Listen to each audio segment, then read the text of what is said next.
Right, okay. Welcome along to this extraordinary strategy and community committee meeting, 7th of October. Just in regards to health and safety in the event of any event, exiting through the double doors at the back or the emergency exit to my left, and meeting out in the car park close to the St John's building. I don't believe there are any apologies for this meeting. Vanessa, it's lovely to have you joining us via Zoom, and I'm keeping an eye on hands going up. Conflict of interest declarations. Are there any members sitting around the table that have any conflicts of interest in regards to today's agenda items? Fabulous. We do have a recording device and we are being live streamed, and the meeting then will be available on the Hurunui District Council page. Is there any announced urgent business for today's meeting? Fantastic.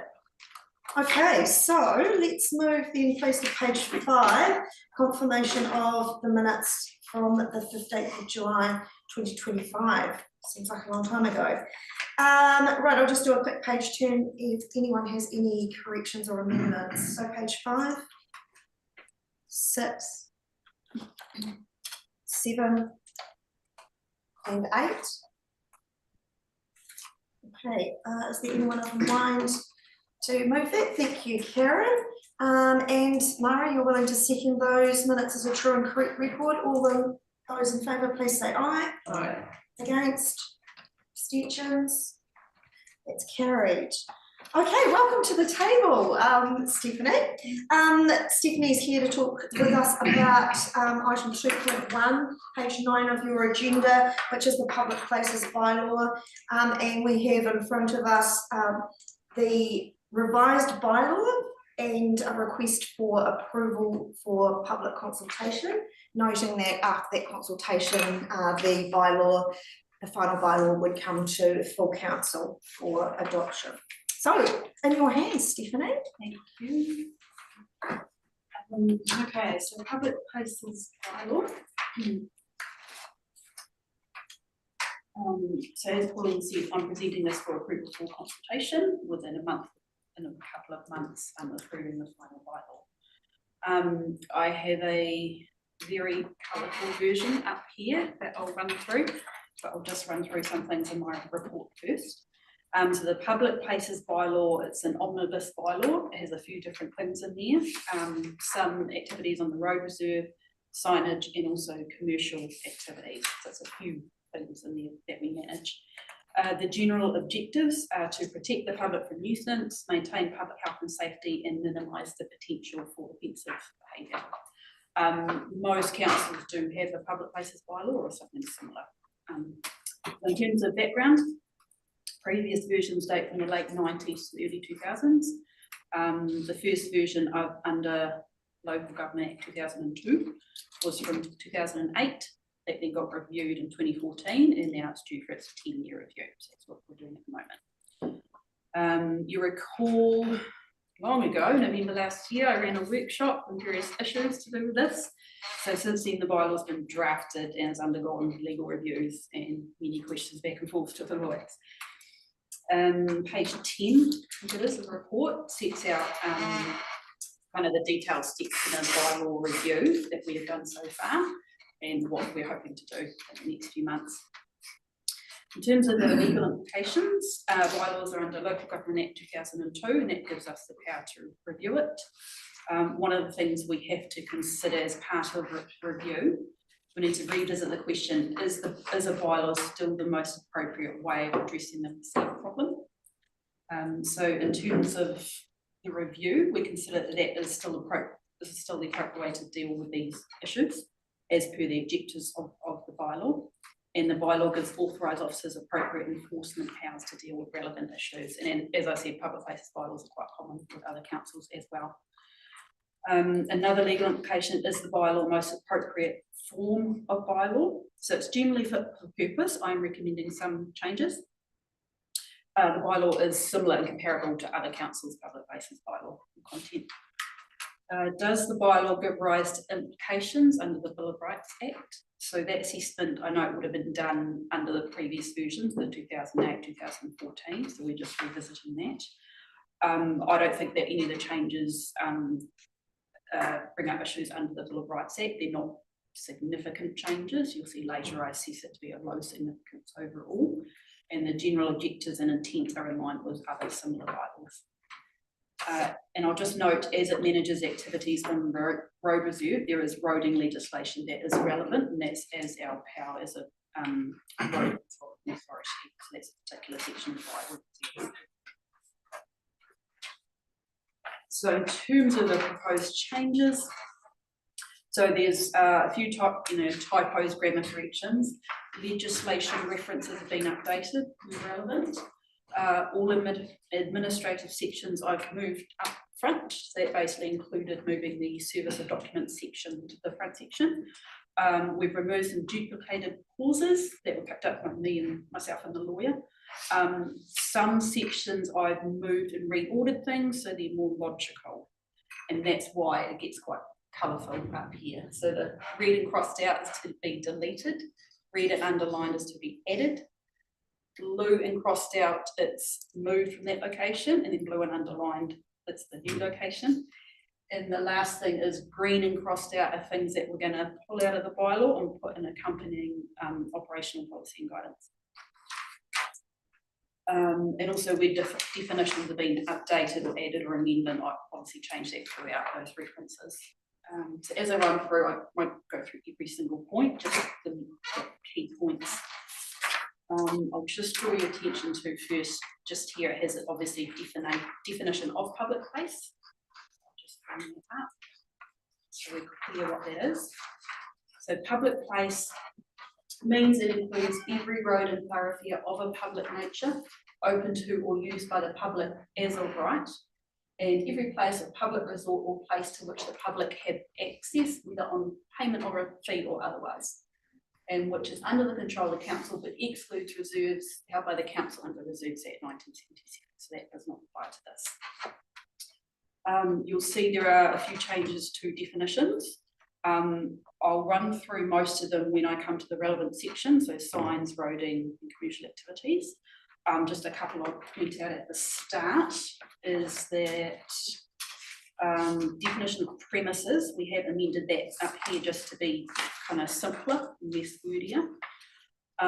Definition of writing and written, lawyer recommended that gets taken out. That's not usually defined in bylaws, not considered necessary.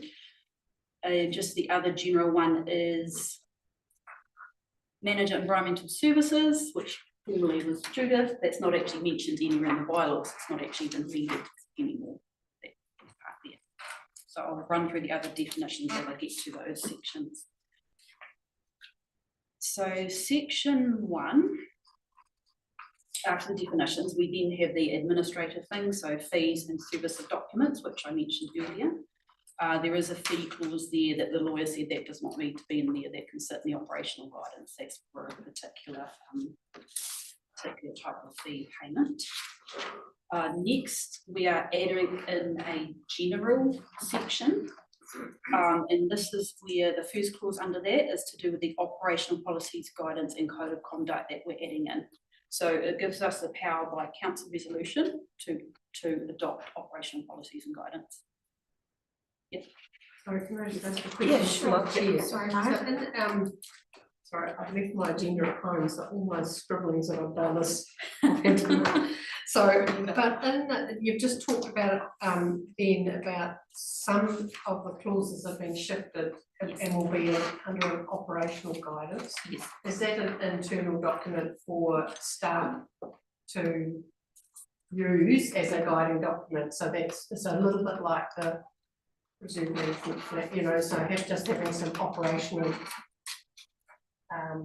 documentation, but actually not necessarily in the public facing bylaw. Is that have I read that correctly?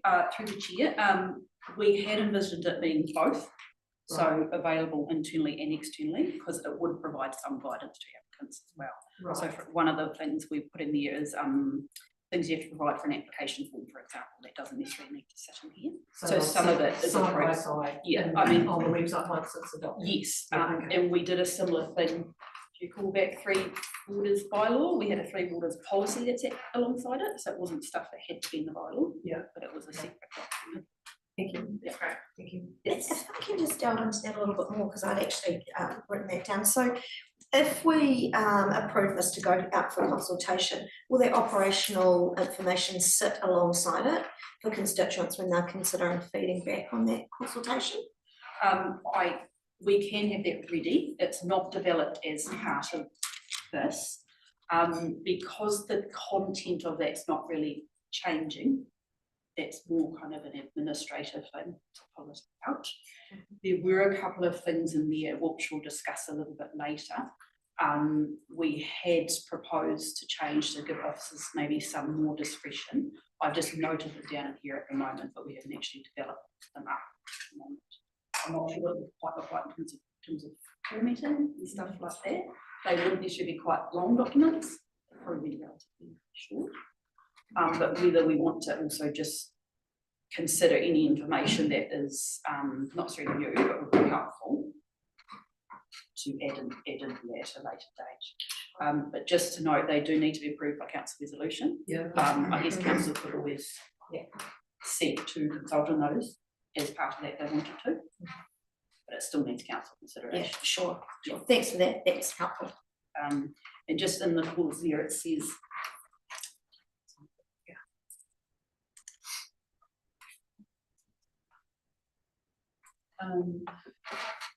so matters, it's intended to support the implementation of the bylaw, such matters as administrative matters, guidance, information for applicants, operational matters, development of a policy or code of conduct in any matter which supports operational understanding. If you recall back to the workshop, something where this was briefly discussed was e-scooters, which we've never had a commercial entity approaching us for that. And this was the initial question to the lawyer, was there a way we could address that in the future if it came up, but not necessarily revising the bylaw a lot now. So this gives us the option of, that would be something that could fall under that operational matters if we were approached about that in the future. That's just an example. So that would, just through the chair, that would sort of make it fit for purpose for the next window of 10 years when this will be enacted. Yeah. I mean, if there was a issue that we didn't foresee that we did come up that we thought more rules were needed, we can always opt to review the bylaw sooner. But this gives us the option to develop operational guidance that needs to be assessed and approved by council. Yeah, and they could consult it. Yeah. So that's been edited there. 7.3. Council may remove a work or thing that is in breach of the bylaw as per the relevant Local Government Act section. So we didn't previously have that in there. So operationally, it wasn't very clear to the compliance team what they were relying on. So that's just a general course that's been added in. That is typical of other public places bylaw. And then the other one down here, general prohibited activities, section 8. Again, this is common in other bylaws. This is where we're wanting to, person in a public place may not do anything to cause or allow damage in a public place, allow nuisance to occur, erect, construct, place or leave or abandon objects. So that's general prohibited activities where our compliance team could rely on that if they needed to. And I know, so just to note, that was not previously in there, but it is common in other bylaws. Karen, you've got a question? Through you, Madam Chair, just wanting to check, thinking about damage done in public places and so on. The use of cameras to detect issues and so on.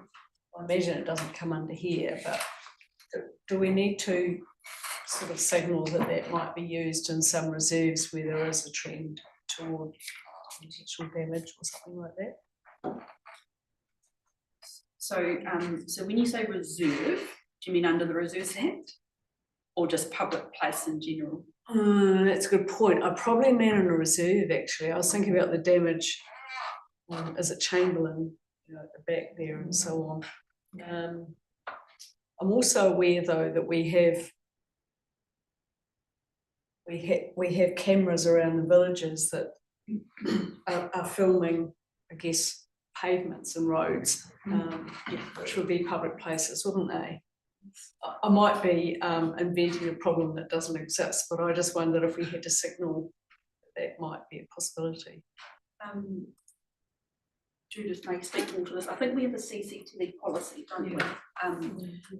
And does it have to be overlapping with this, or are they quite distinctly different things, I guess? I would say they're distinctly different things, because the CCTV one is a policy, bylaw is a legal document that has penalties and offences underneath it. We do, and there is one somewhere in here, but bylaws can have explanatory notes, and they say this is not part of the bylaw, but just to be aware, X, Y, Z.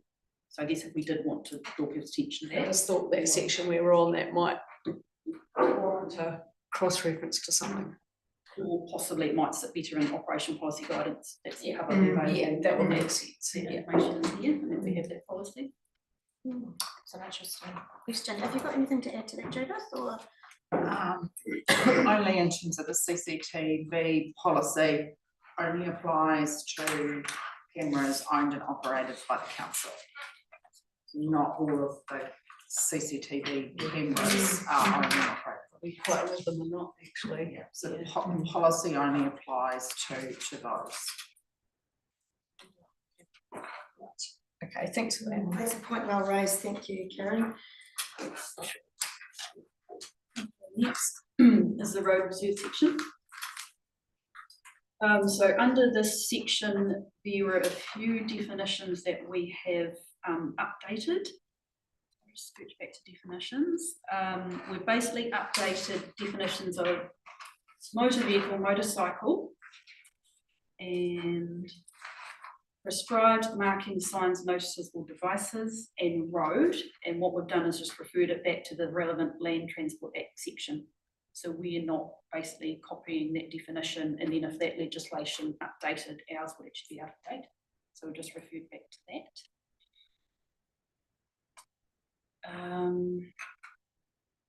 Oh, okay, 9.4. So this previous clause said no person may light any fire upon road reserve without permission writing with the council. Previously it said, and upon payment of the fee, which will be set from time to time by council in accordance with the fire prevention bylaw. So the fire prevention bylaw was revoked following the formation of FENS 2018, so we've moved that reference. We've recommended moving this to the prohibited activities section. So generally we would prohibit this, but we have still left it open where people could actually apply for that. So there might be situations, for example, you might have quite a remote part of the district, very remote part of the network, and it might be an everyday use. It kind of might form part of a farm, and it might be appropriate to burn while there's something like that.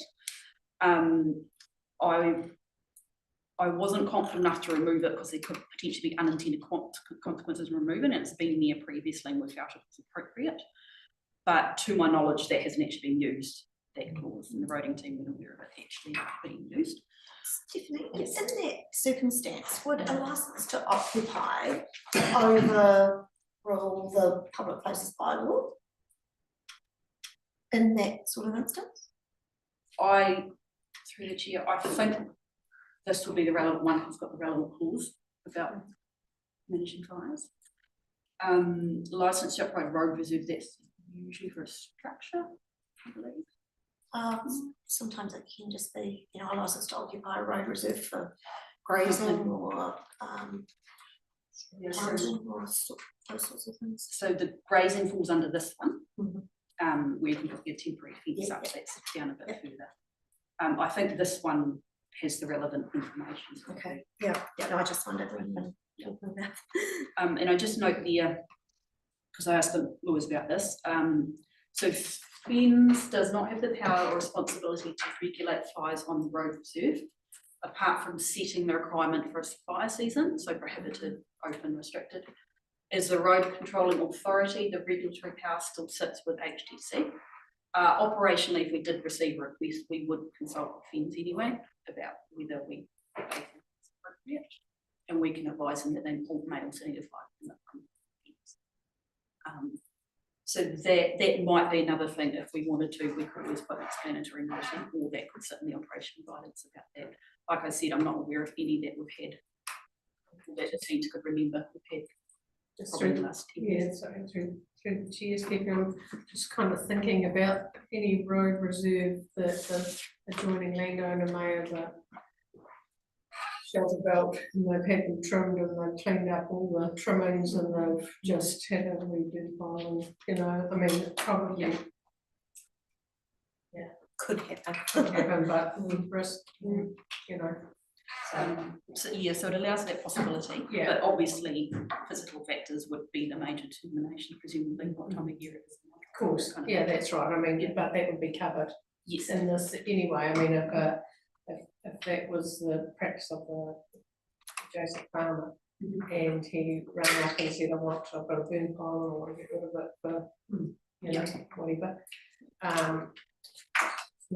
Not in a restricted season, and mitigating, you know, fire source, fire, you know, water sources available, I mean, it's probably a best thing that this happens. and it's prohibited, but if they did apply, we can assess, we would still have to approve it. Yeah. So we still have to Yeah. consider it, they can't just go in. It's not permitted itself, they still have to apply.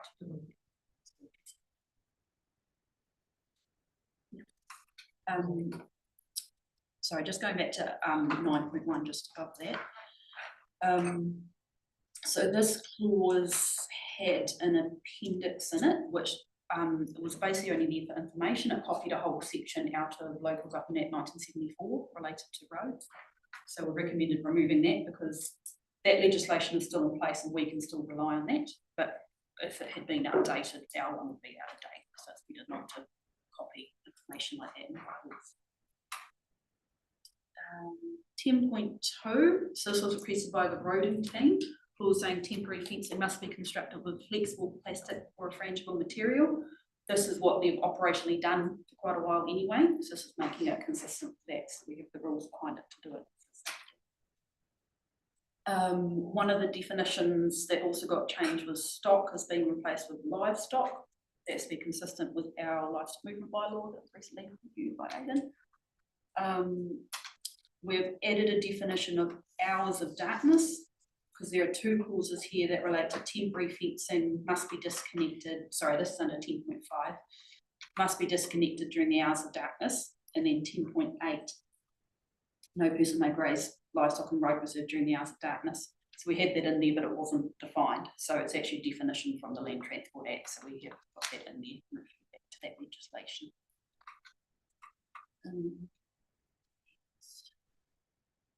Just moving down, old section 9.5 in road reserve that's now been moved to the prohibited activities section. Parking is mostly the same, apart from 12.6. So this was previously in its own section headed rights of way, but it's actually to do with parking. So no person may stop, stand or park any motor vehicle so as to obstruct any road or any right of way. That was already there and has been moved. And we've added in or unreasonably obscure sightlines or reduce visibility for drivers. So again, that's something the roading team requested, so that we can ask people to move when they're unreasonably obstructing sightlines. And that heading's been changed, so that's clear enforcement related to the road reserve section specifically there.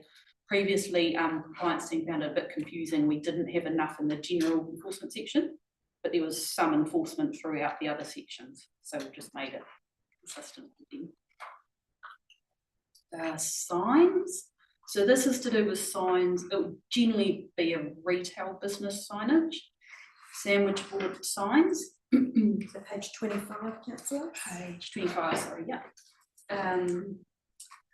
So we discussed this in the workshop. Sandwich board signs. These are the ones that are like that you put outside your business. It was the only type of signage that needed a permit for a permitted sign. So remove the requirement for the permit, but we've still got the permitted criteria that they need to meet in terms of size and location and safety of the footpath, not obscuring the footpath. That's just been reordered, that section, to be a bit more logical in terms of things being together. Flat boards, that hasn't changed. Signs attached to verandas, that hasn't changed. directional signs that have been updated in a couple of places. Including previously 17.2D, it said this clause does not apply to signs that have a resource consent, but it didn't actually note that some signs can be permitted under the district plan, don't you need resource consent? So just add it as well. Advertising of motor vehicles, that's the same. So this is the things on top of the vehicle, not just sign writing on the side of the vehicle, which is okay. That's the same. That's section 19 heading enforcement for signs, just so it's clear that's just related to signs, those enforcement measures, and you're unchanged. And then we come to commercial activities. I will just flip over to the old file, maybe.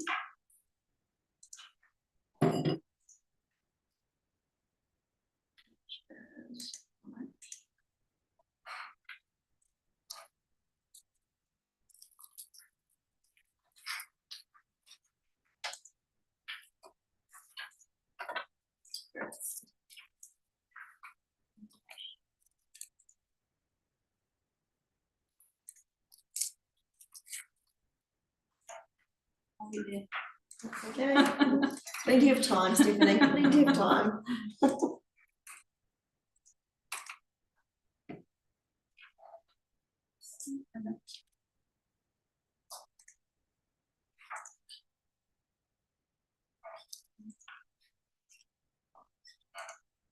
Should there be a separate window? Have I just exited it the whole thing?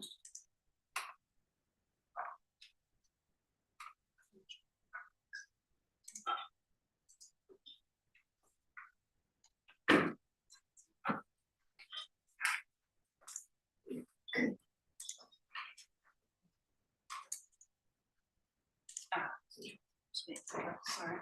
Oh, here, share. Yes. Thank you. Sorry, technology. Excellent. No, it's the good driver, it's teamwork. not Well technology. done. Of course it is.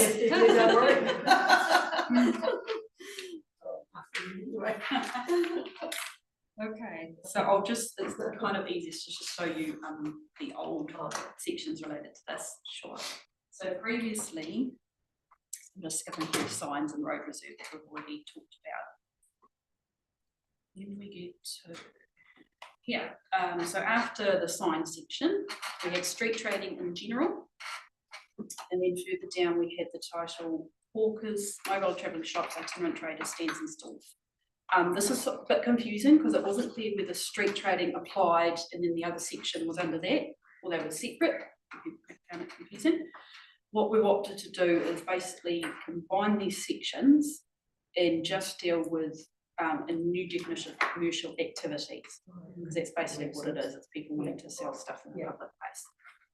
The lawyers came up with that, and I thought, yep, that's cool, that's nice and short, that's succinct. So we have reordered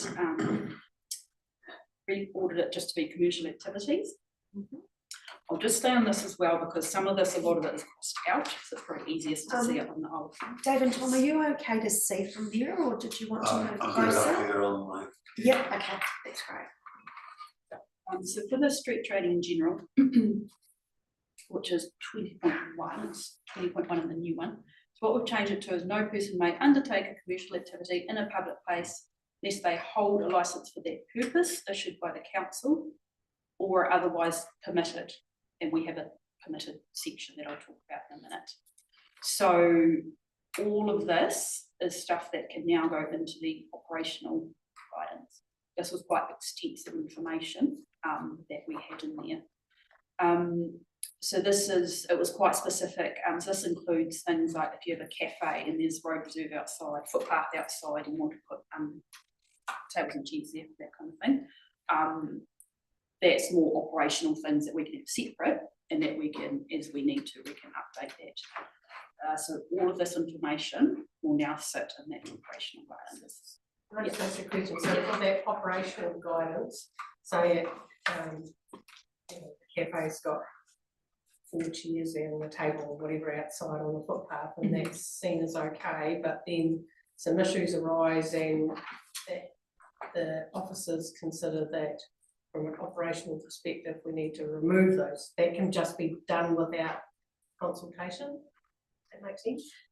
You know, can operational things, if it becomes an issue, say we've got 4 chairs outside and it's a clutter and there's a lot of complaints come from the past walking traffic. Yeah. And it comes to officers' attention, can that operational guidance just change by saying, actually, now on cafe owner, you're not allowed any chairs out here?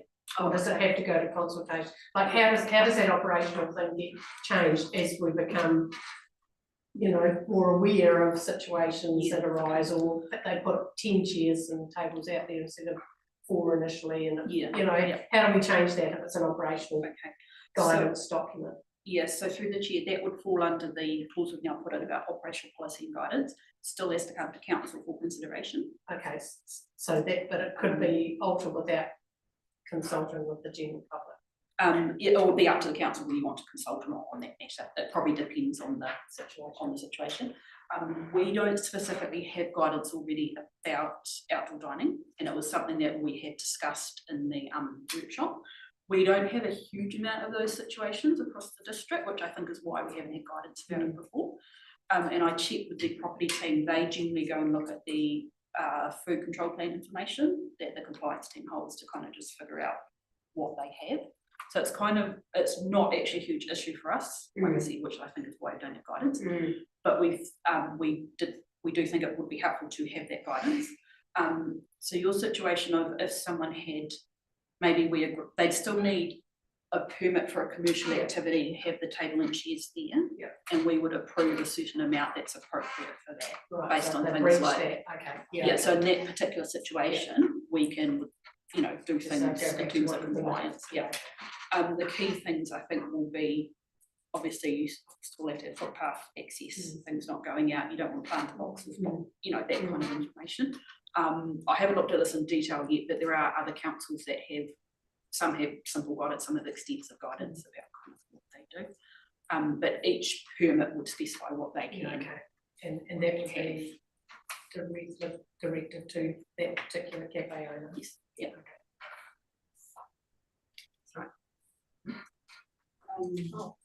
Just one second, Vanessa has a question.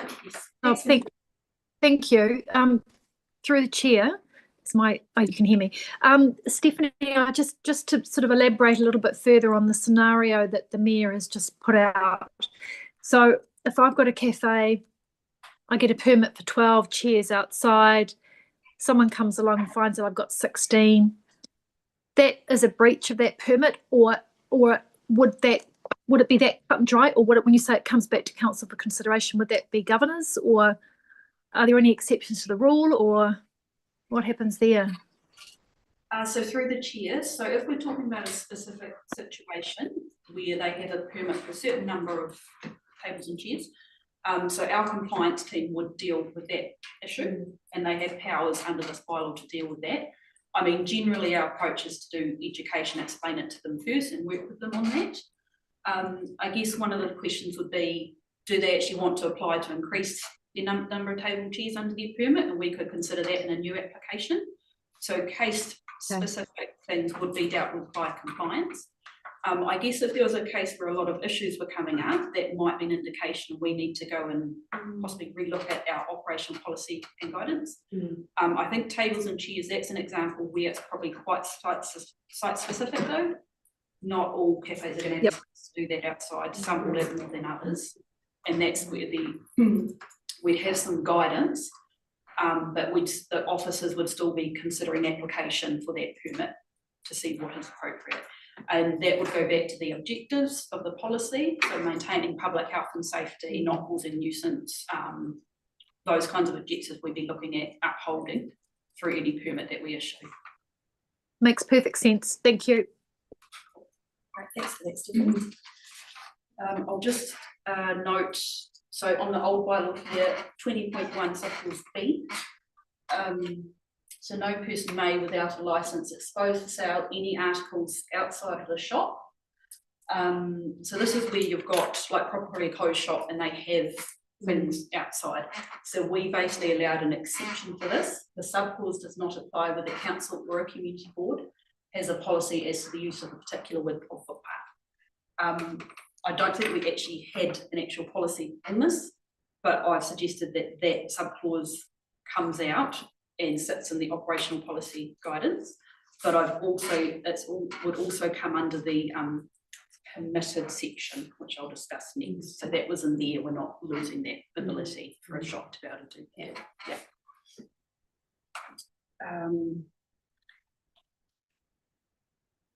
Okay, I might just attempt to go back to the old one. Sorry, the new one. Oh, this one.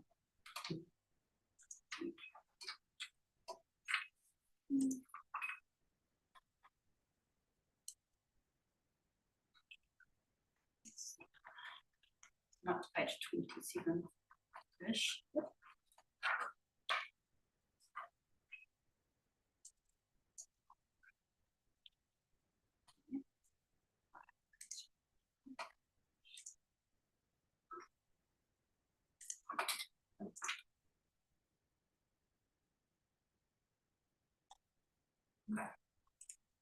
Some of this below you see has been crossed out. So the blue stuff has been moved elsewhere, so it's still in there. 20.3, that clause has been mostly deleted to prevent duplication.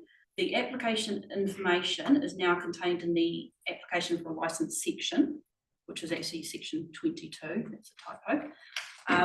But instead, previously application forms had to be agreed, approved by council, changed by council resolution. So what we've done now is the actual application form and the information can be agreed by the authorised officer. So the authorised officer can't change what can and can't be approved under the bylaw, but they're the appropriate ones to say we need this information to be able to assess your application. So that's made that simpler. And the assessment matters, which are convenience, safety, visual amenity and civic value, are still maintained elsewhere.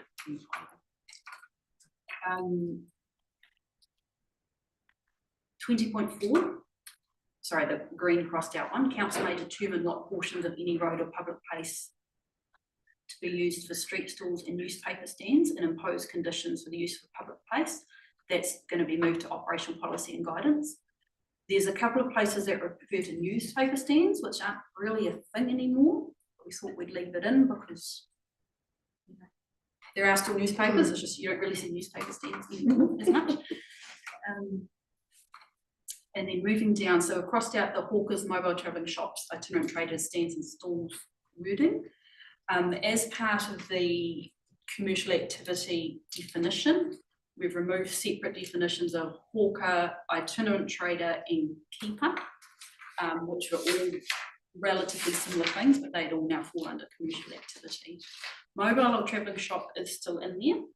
Mobile or travelling shop is actually defined in the Land Transport Act. So, and it is referred to still, so we have still kept that definition and kept it in line with the Land Transport Act. We previously, the Land Transport Act does actually exclude trucks, like food trucks selling food. We have not excluded that, and we didn't exclude that in the previous bylaw. So that's staying the same, that people do have the option of doing that. We did discuss at the workshop that our rules around that are actually quite restrictive anyway, but there is the option of doing that. So what we've done is 21 permitted commercial activities. I've basically collected all the ones up that were permitted anyway, so they're still in there. There's the one about selling seafood, which the lawyer has tidied that up for us.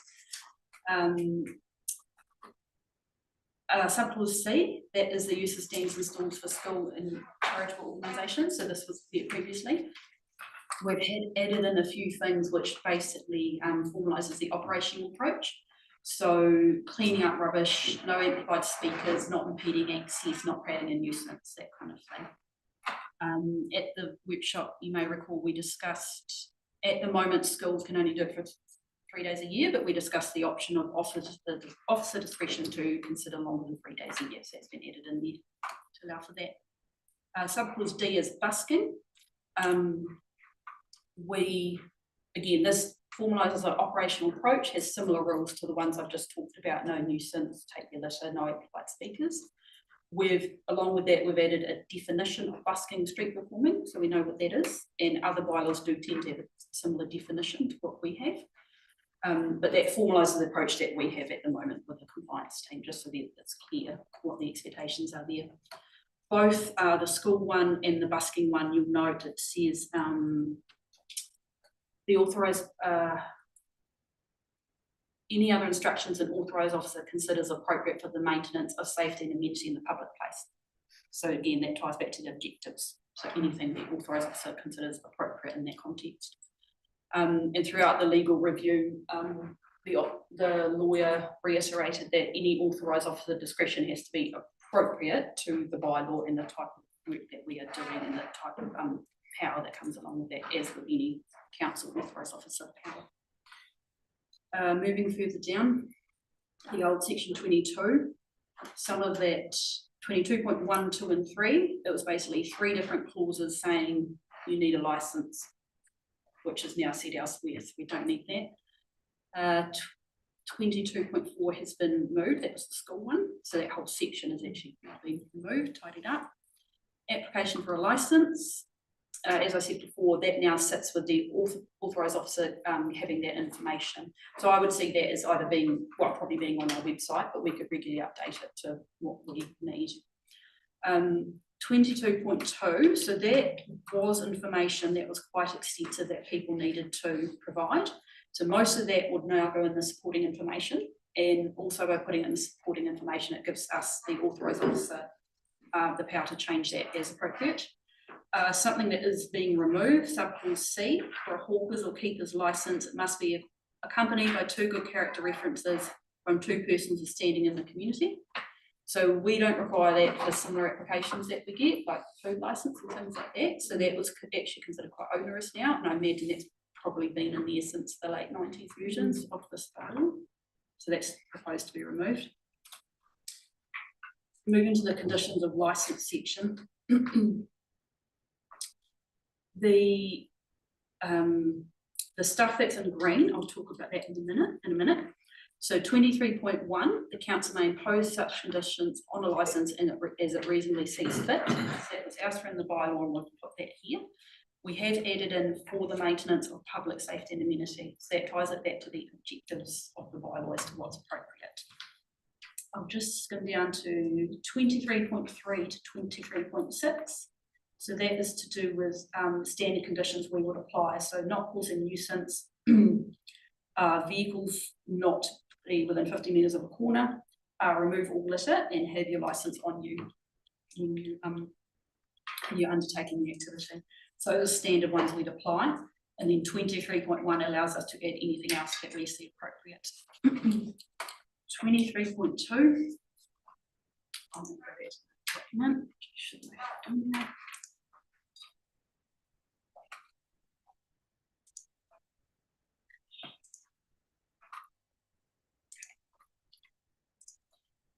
Just because that's crossed out quite a lot, so it's probably just easiest to look at the old one.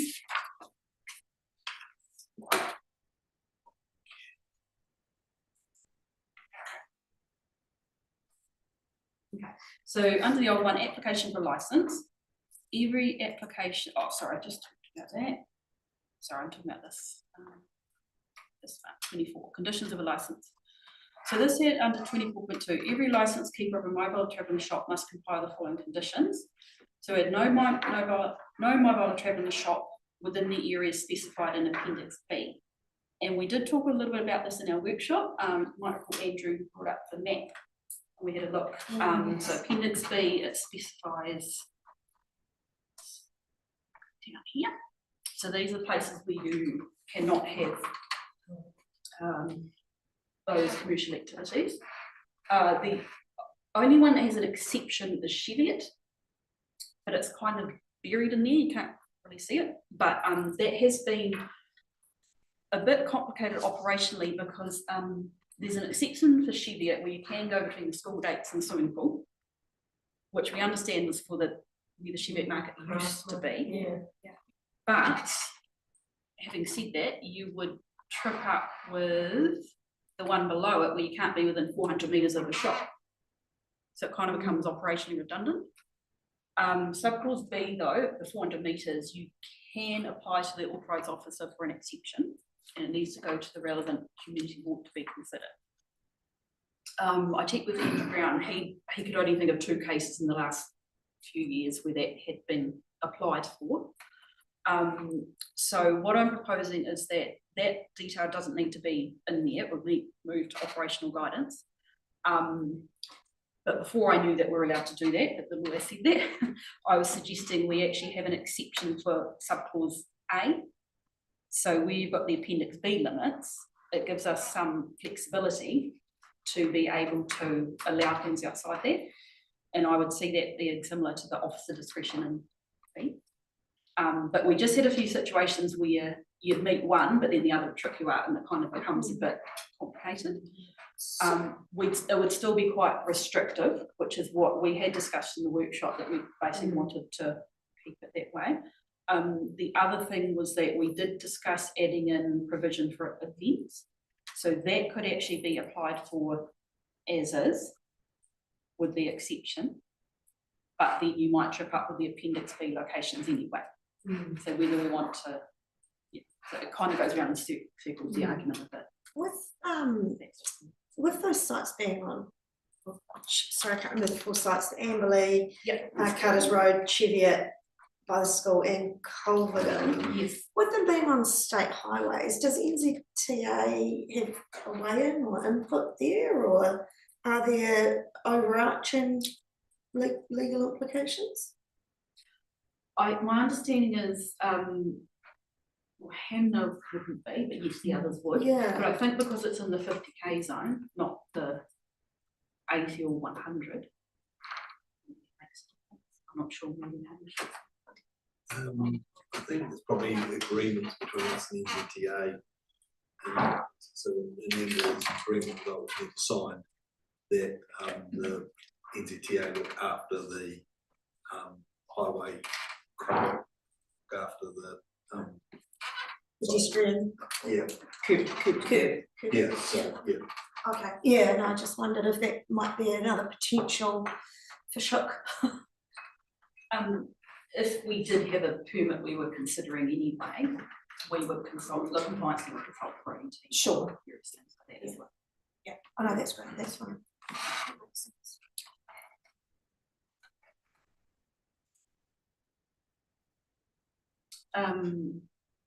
So subclause C and E on the old one, they're being retained. Let's remove your litter and don't park in 50 metres of a corner.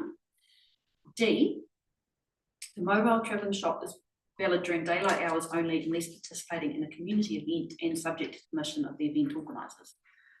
This was also slightly confusing operationally because considering that on daylight hours it wasn't at officer discretion.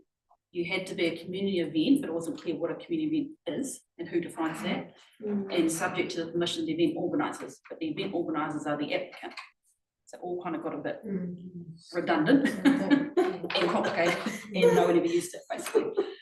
In the workshop we discussed the Weka Pass train, the night train examples, and not having anything at the upper end.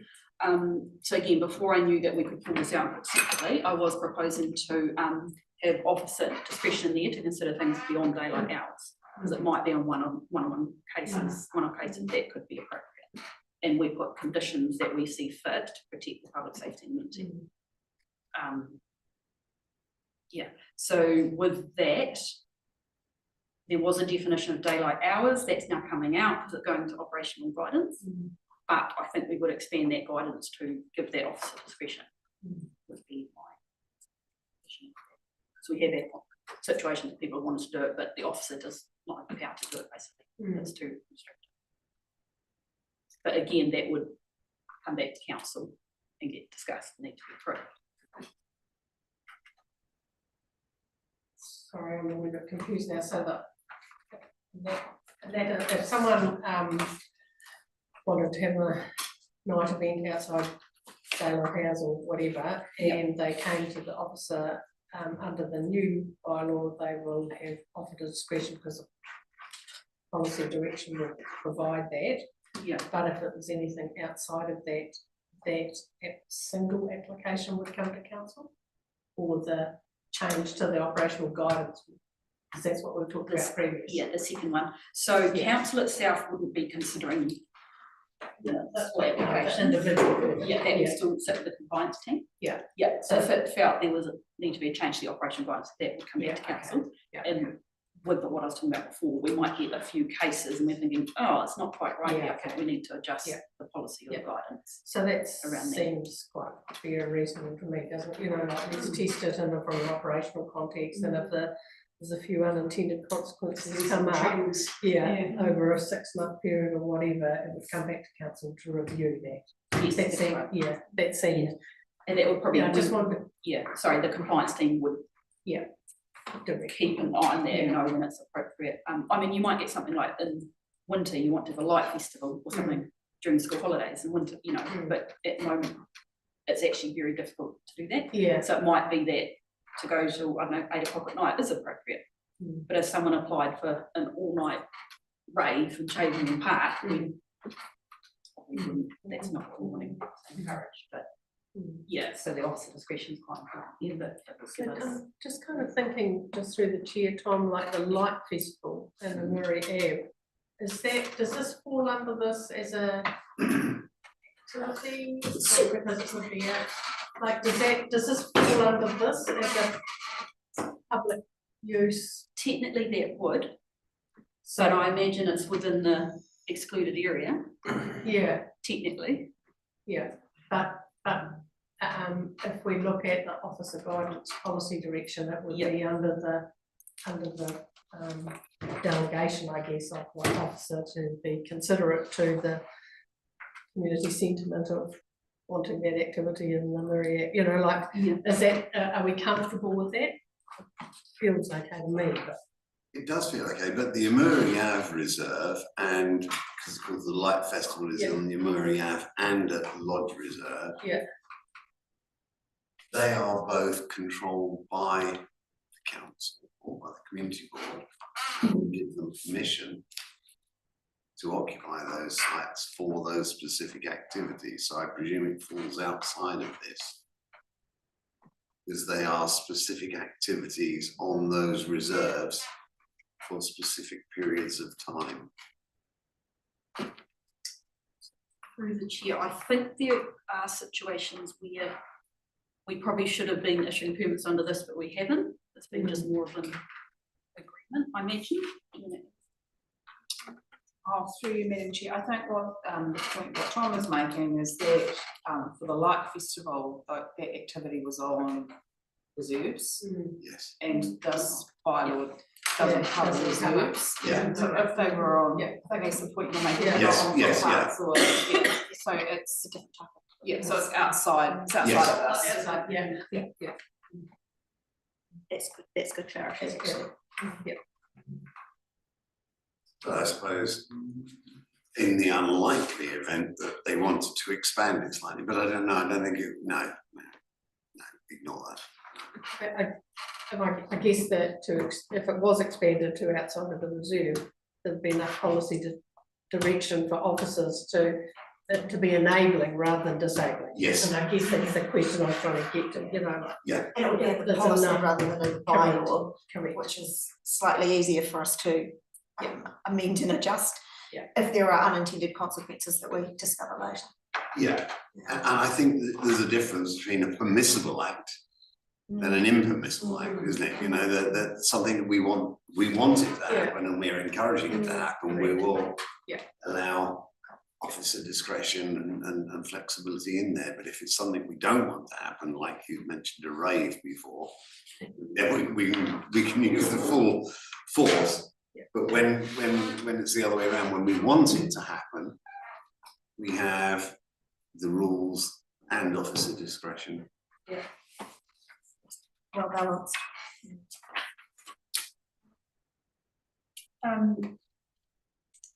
Sorry, I should have swapped screens with you. I can see that. Yeah, so that's why here there's a lot of green crossed out. But The advantage, as Pauline indicates, that we can easily change operational guidance, but it can be guided by officer experience as well, and we can use operations. Sorry, I just realised I missed something just further up in 21 when I was talking about permitted commercial activities exemptions. Just point out, so I talked about schools and busking, subclause E. So permitted is any commercial activity undertaken on the premises of council-owned facilities such as halls, schools and libraries, which has been approved in writing by the council. So that is added to give the authorised officer some discretion to consider cases of commercial activities in a council-owned facility. So we might get a community event once a year where they want to do a market in the hall. That actually allows us to have discretion, whereas previously we didn't. So it gives us a bit of flexibility. Just to note there, if the hall was on a reserve, then this doesn't apply. But that would be managed under the reserve management plan. Yeah. But if the hall is just one of our halls, then that's not on a reserve, then we have some flexibility here. And just subclause F, that the lawyer recommended as well. Any commercial activity deemed to be permitted by resolution of the council, which may be set out in a policy document adopted by the council by council resolution. So again, it just gives us some flexibility where a situation comes up we haven't even thought of, or it just seems quite restricted, they can't do it. It gives us a bit of leeway to be able to consider it, allow it to be permitted, and the officers manage that. And then G and H is to do with transitional provisions under the previous bylaw.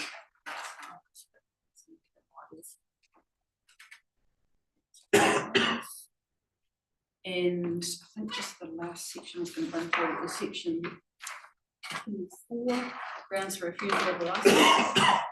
So subclause C has been removed. That was the applicant needing to provide references. So I talked about that earlier and removed that. And then lawyers also recommended subclause H if the granting of a licence would be contrary to any policy adopted by the council by resolution. So that's just, so we have that in there so that we can refuse something on that. The remaining clauses on the rest of that page, they've basically been updated to reflect new terminology. 26.2, that was basically an unnecessary clause, so we can get rid of that one because it does not add anything to the clause above it, which says no licence under the bylaw is transferable. And then just to note down the bottom, Appendix A. Should that be 25.2? Probably. Oh, sorry, the old numbering was 26.2. Oh, I see, right, because Yeah, it that got a bit comes after complicated. 25.1, let us assume it's 26.2. The new sections don't always correspond because there was a section that came out. Thought long and hard about editing it. Appendix A, so that was the information I discussed earlier from Local Government Act 1974 to do with penalties for damaging a road. So that's just been taken out because it was only information. That legislation is still there, and as a road patrol authority, we can still rely on that legislation. And Appendix B, that was the information up here about where you can and can't have things in local towns. So as I said, I'm proposing to put that information into the operational policy and guidance. And then it will be amended as we need in the future.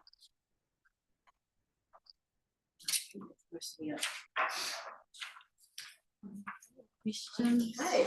Well, that's been a mammoth piece of work, actually started way back in November last year with our workshop, and you described it really well. It's a real omnibus of lots of bits of legislation having impact and being woven into it. And I know that councillors have all come very prepared, having read and absorbed all of the adjustments, removals and reordering, but thank you for the commentary step by step through and the explanation for each of those changes. But given that, are there any further questions or points of discussion, noting that it has had a pretty good legal eye over it as well? Thanks, Councillor Armstrong. I might be giving you where it, Chair. I just wondered about when we go out for consultation, would we, as a matter of course, send a copy of what we're proposing as an amended bylaw to people who have got licences or had licences in the last 12 months or something, so that it's the sort of thing that you mightn't be looking for in a section of a, you know, a newsletter, or you mightn't be doing socials, but some of these elements might be of particular interest to quite a small number of people, but Yeah. Through the chair. So one idea was that we could, particularly say with the cafes, we could send it out to our environmental health contacts and food licensing contacts. I guess one of the things about consultation is, so for example, because we have quite a restrictive approach to do with things like food trucks, those might actually be people outside the district anyway, so it's how we reach those people as well. So there'll be, I did say, sorry, my report, so I'm recommending 1 month of consultation under the LGA. So we will do some comms around that and kind of send through our particular channels where it's more specific. because I'm just thinking like lots of events that we have are on reserves. I'm thinking about AMP shows and all sorts of things. That's all covered under Reserves Act, isn't it? So it's not relevant to this, but that's why I wondered if we must keep records of, you know, licenses that have been granted and those sorts of things, and the compliance team may well have people that they've dealt with that they can go, hey, this was a problem before, but here's an idea we're floating to sort of address some of those issues that you had. Yes, you know? and they do record types of licenses. I don't think there's been a huge amount overall, but also queries we've had about issues. Yeah, so we can track some of those folk and socialise this with them. Yes, or we could track it in our system. Oh, yes. Fine. Whoops. Change of system. Yeah, logistics. So that's a great question, Karen, and I think we can probably safely leave that with you, Stephanie. Just in regards to the actual bylaw and the changes, are there any questions or further discussion around that? Okay, so then maybe I'll draw your attention then to page 17, headed up next steps, which is the timeline for the proposed consultation and the next steps. If there are any questions around that process? Just a comment, probably more than anything, October to mid-November is quite a challenging time for many people to actually cite the consultation time and then respond. And yeah, I guess that we need to make sure that we've covered as many people as we can in this period, because, you know, people are starting to think about other things, and, you know, so I'm just a wee bit concerned about the time. I know we're restrained by having to do it within this time being as well, but, you know, I just think it's noted that, you know, mid-October to mid-November, it's, you know, it's probably not the optimum time, you know, but we're governed by a process bigger than this, you know. I don't expect much response. Yeah. So I think that that would mean that our communications out to our communities will need to be on point, and perhaps that point that Karen raised about, you know, tracking those previous licenses, you know, that it might generate some more feedback perhaps. And then I guess we can all take some responsibility for ensuring that the community is aware of the consultation timeframe.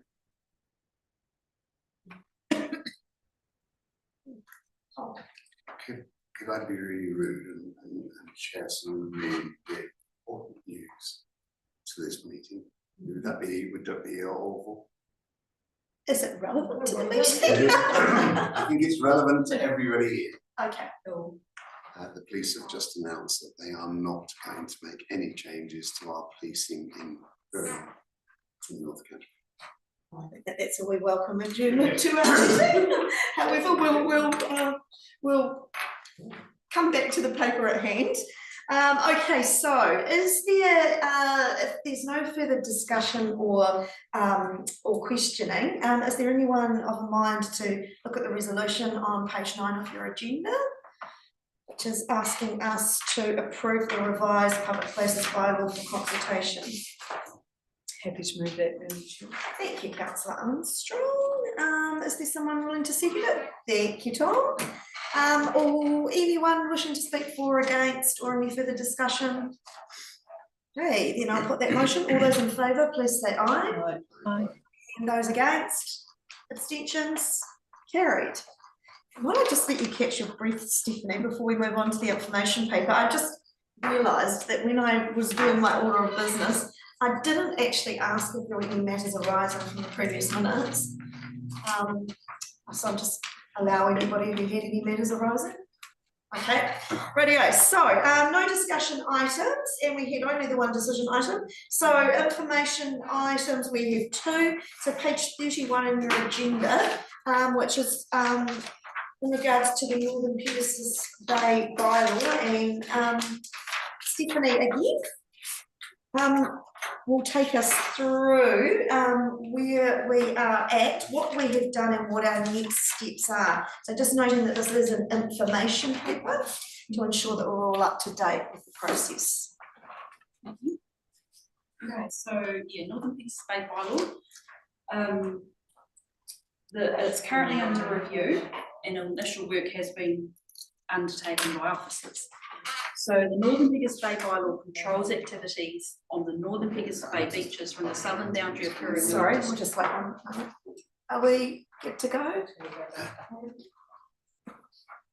Sorry, Stephanie. So Northern Pegasus Bay bylaw controls activities on the Northern Pegasus Bay beaches from the southern boundary of the district up to Amberley Rocks.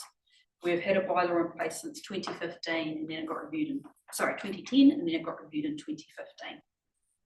And it's currently undergoing a 10-year review. And just to note, as you're aware, WIMAC has their own Northern Pegasus Bay bylaw. They recently did their review and these became operative in November last year. So the purpose of the bylaw is to control activities and the use of land on the foreshore, beaches and adjacent areas of Northern Pegasus Bay in order to manage recreational uses, including camping and the use of horses and vehicles for the benefit and enjoyment of all users, and to minimise environmental impacts arising from this activity.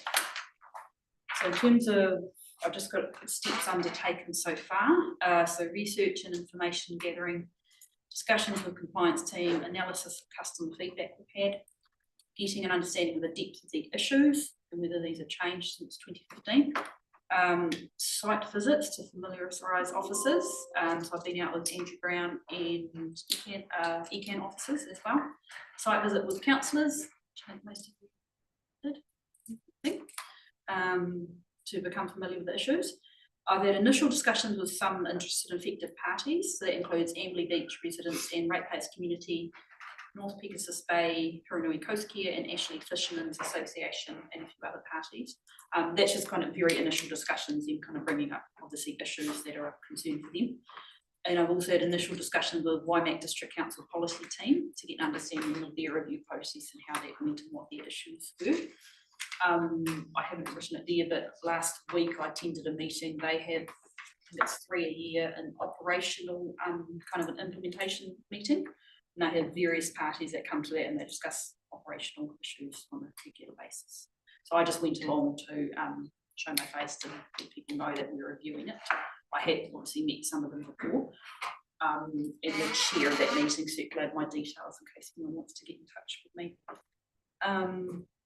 So we've basically done this initial work and we thought it would be useful to do a beach user survey over the summer, so basically December, January, February. I'm envisioning some signs with QR codes that people can just bang and fill in a few questions, nothing too long. So basically, why do people like going there? Possibly some info on demographics, so like whether it's people within the district, outside the district, and what are the issues that people are coming across? Like, is it, I've heard anecdotally so far, insufficient signage, inconsistent signage, particularly between WIMAC and us, given it's the same area of coast. And users not obeying speed rules and users driving dangerously on the beach. Those are things I've been hearing so far, but whether that's consistent across the community elsewhere. So following the beach user survey, officers will continue the review process. So analyse that information. The key question is the issue still the same as 2015 or have things changed and do we need to be doing things differently? And amongst all that is our resourcing appropriate? Is what we're doing appropriate? Is our signage appropriate? All those kind of things. And whether a bylaw is still the most appropriate way to deal with the issues that we have. Legal and policy, so it's being done under the Local Government Act, this review. alignment with council strategy, aligns with strategic outcome 4, respect the natural environment and work to facilitate good environmental outcomes. The cost of the survey, I put indicative costs about $300 to $500. So we'll have some comms around that going to the beach community in the context I've made going out so people can know about the survey.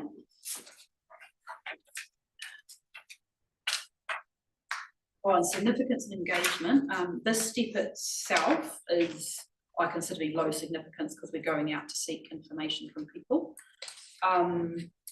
And I've just detailed the internal and external engagement I've done so far, which I've already discussed. Consideration of mana whenua. This particular step, we haven't specifically consulted with them, but as part of the review process, I'm hoping to have potential, robust discussions with them about this. And that's something Waimak District Council seeks some guidance from them on about who they discuss that with. And yes, the next step, undertake the beach survey. Can I just ask a question? So just in regard, thanks for explaining, where the work is at and what the next steps are. So I note that, the next step is to undertake that beach survey between December 25 and February 26. So I just wonder, Stephanie, is there any indication of sort of a timeline moving forward as to when a draft bylaw might come back to the new strategy and community committee? Probably kind of at the earliest, say second quarter next year. Basically, once I get the survey, I want to start forming up probably an issues and options paper to discuss what those are, and then probably workshop. And I think there's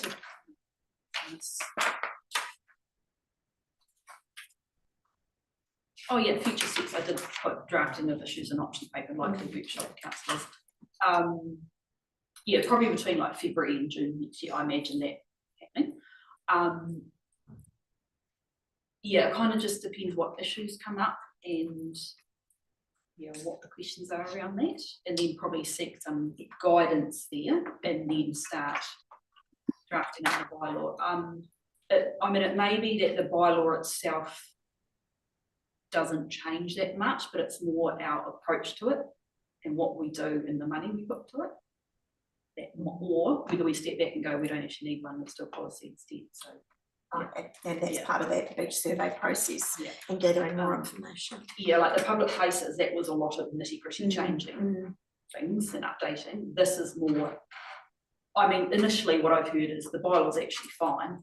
It's the people who don't, the 5% who don't obey the rules, it's kind of and that kind of thing, and the signage issues. And the bylaw is only as good as the enforcement. So it might be more that's the bigger discussion point in terms of rather than content. Sure. But that will be workshop.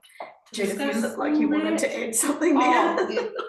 Yes, I guess, Madam Chair, what we do need to establish is a bylaw the most effective way of dealing with the issues? And so that's the key question for me, is there another way of dealing with the issues? But before we can work that out, we need to understand what those issues are. So I think we've got a few steps to work through before we can start thinking about what the bylaw may or may look like. Sure. Yeah, great. Madam Thanks. I just noticed that on page 34, when external engagement, and there's a few groups noted there. Is there a reason why we haven't talked to the Leafield Beach community as well, given that they're in that cohort, if you like, or is I did ask who would be a good person to contact, and someone told me Kevin Roach, who I was already talking to, although he had a different hat on. But as I said, this was kind of just very initial conversations. But yes, I guess if anyone knows of anyone that would be a good contact for that, let me know. Probably might be a good person to talk to. The Leafield Beach Committee have recently had their AGM, so I can pass on the details, and that would probably be, I guess, the vehicle that you might use. Yeah, that's cool, thank you. Karen, thank you for pointing out. Sorry, Vanessa, I didn't see your hand up there. It's all right. Am I on? Thank you. Through the chair, Stephanie, I just wanted to highlight that in the bylaw states here that the dunes provide the beach settlements against coastal hazards, and that damage by vehicles accelerate that coastal erosion, and therefore there are provisions in that bylaw that prohibit the use of vehicles on dunes. So from that, I imagine that we would entertain the idea of partially mitigating that risk with signage. The reason where I'm getting to with this is that you'll be aware of this too, that the Amberley Beach residents are desperately seeking signage to help protect their dune from the use of vehicles, which is potentially causing damage. So my question is, where do we stand as far as providing signage for the protection of essentially what you'd call a man-made dune, I guess? And if we don't, would we therefore support or provide some form of written, I think under section 11, that we would provide written permission for them to be able to construct their own signage at their own expense? So where do we stand on all that? Please and thank you. Thanks, Stephen. Judith may want to speak to this as well, but when we met with those representatives, they did raise that same issue about signage for the bylaw in general and signage for the fund. Signage for the fund is slightly separate to the bylaw as such, so I passed that query on to Dan Harris because that would sit under his team as to whether, presumably whether there's any budget or appetite to provide that signage. My understanding. Okay. Maybe just add to that I did have an email in regards to interim signage, and I'm just seeking some information on whether or not there is anything in the pipeline at this point in time for that particular part of the coastline. So based on that, further to that, it does say very clearly in section 8(1)(b) of the bylaw that no person shall erect or place a sign. If the community, if it turns out that we're not going to fund any signage for them, would they therefore have to approach council for an agreement or written permission in order for them to be able to install their own signage under these provisions in the bylaw? But that's basically what it says from what I see. Yes, so my understanding is yes, they would. They'd approach us for permission in writing for that. Basically. Okay. We would Okay. whether that's appropriate.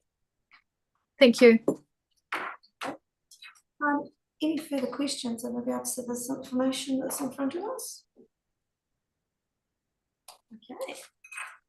Right, in that case, is there anyone of a mind to move that the information, actually I'll move from the chair that the information is received.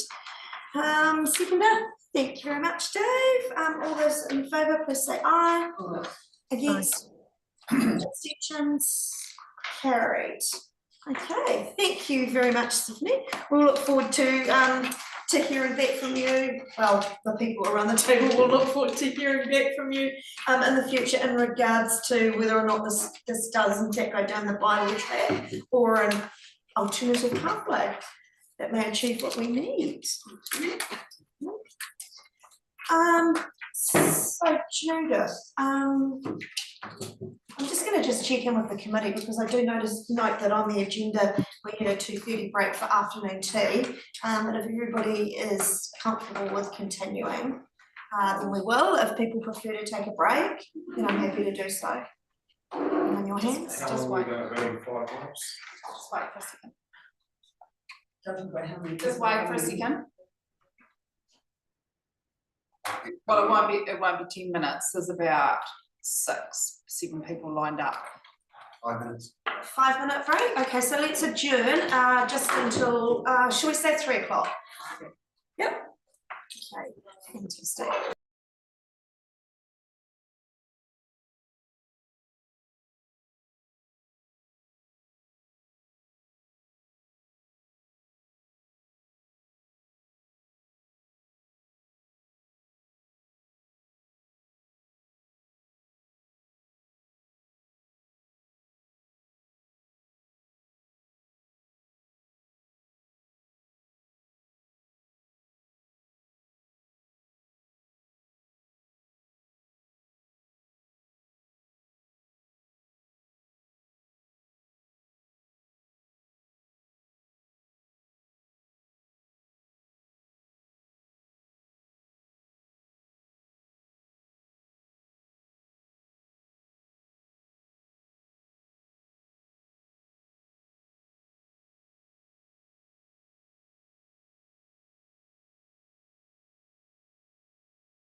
Okay, right, welcome back everybody and welcome to the table, Ria.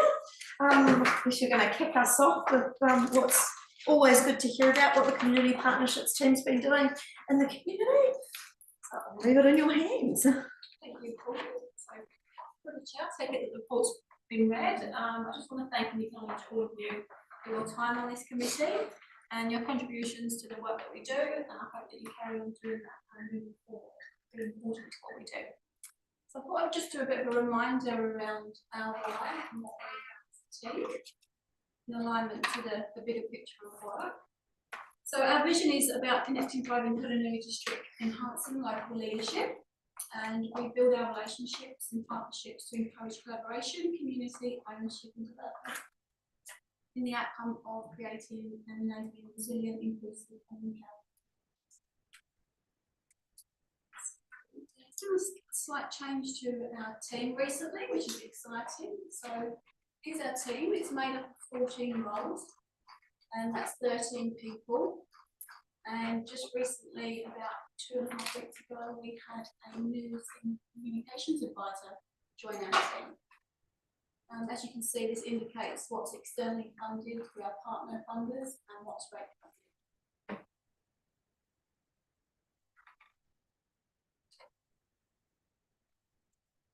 So we're currently evaluating our focus areas in reference to the strategic overview of our presentation.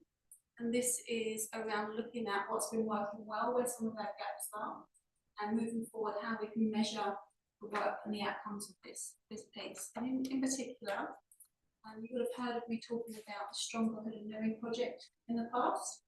So we are drafting a survey and some promotional work and some engagement work around actually bringing this to the community in November, end of October.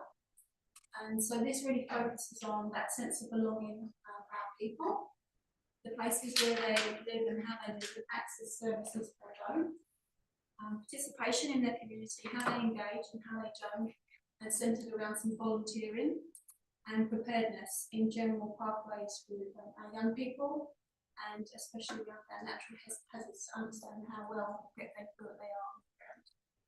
So some of those key themes include physical and mental health, crime and safety, barriers to participation, accessibility, and the way in which we communicate to our communities, thinking about our team with the younger portfolio, our age-friendly people, and as well as inclusive for all of our welcoming communities. So over time, this data will help inform the work that we do and measure the impact of our initiatives. But importantly, this will be a collaborative effort of our wider team and our libraries and the networks that we have in the community. And we'll be working alongside those people using best practice of engagement. So on that note, if anyone hasn't got any questions, I'm going to hand over to Hannah, who is our community engagement.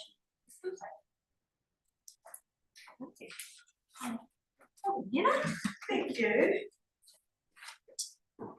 Hi everyone, so for those of you that don't know me, I'm Hannah Thompson. I'm the Community Engagement Facilitator. I've just clocked over 1 year in my role. When I first started a year ago, the thing that I found most difficult was trying to understand the acronyms and the lingo that was used internally within council.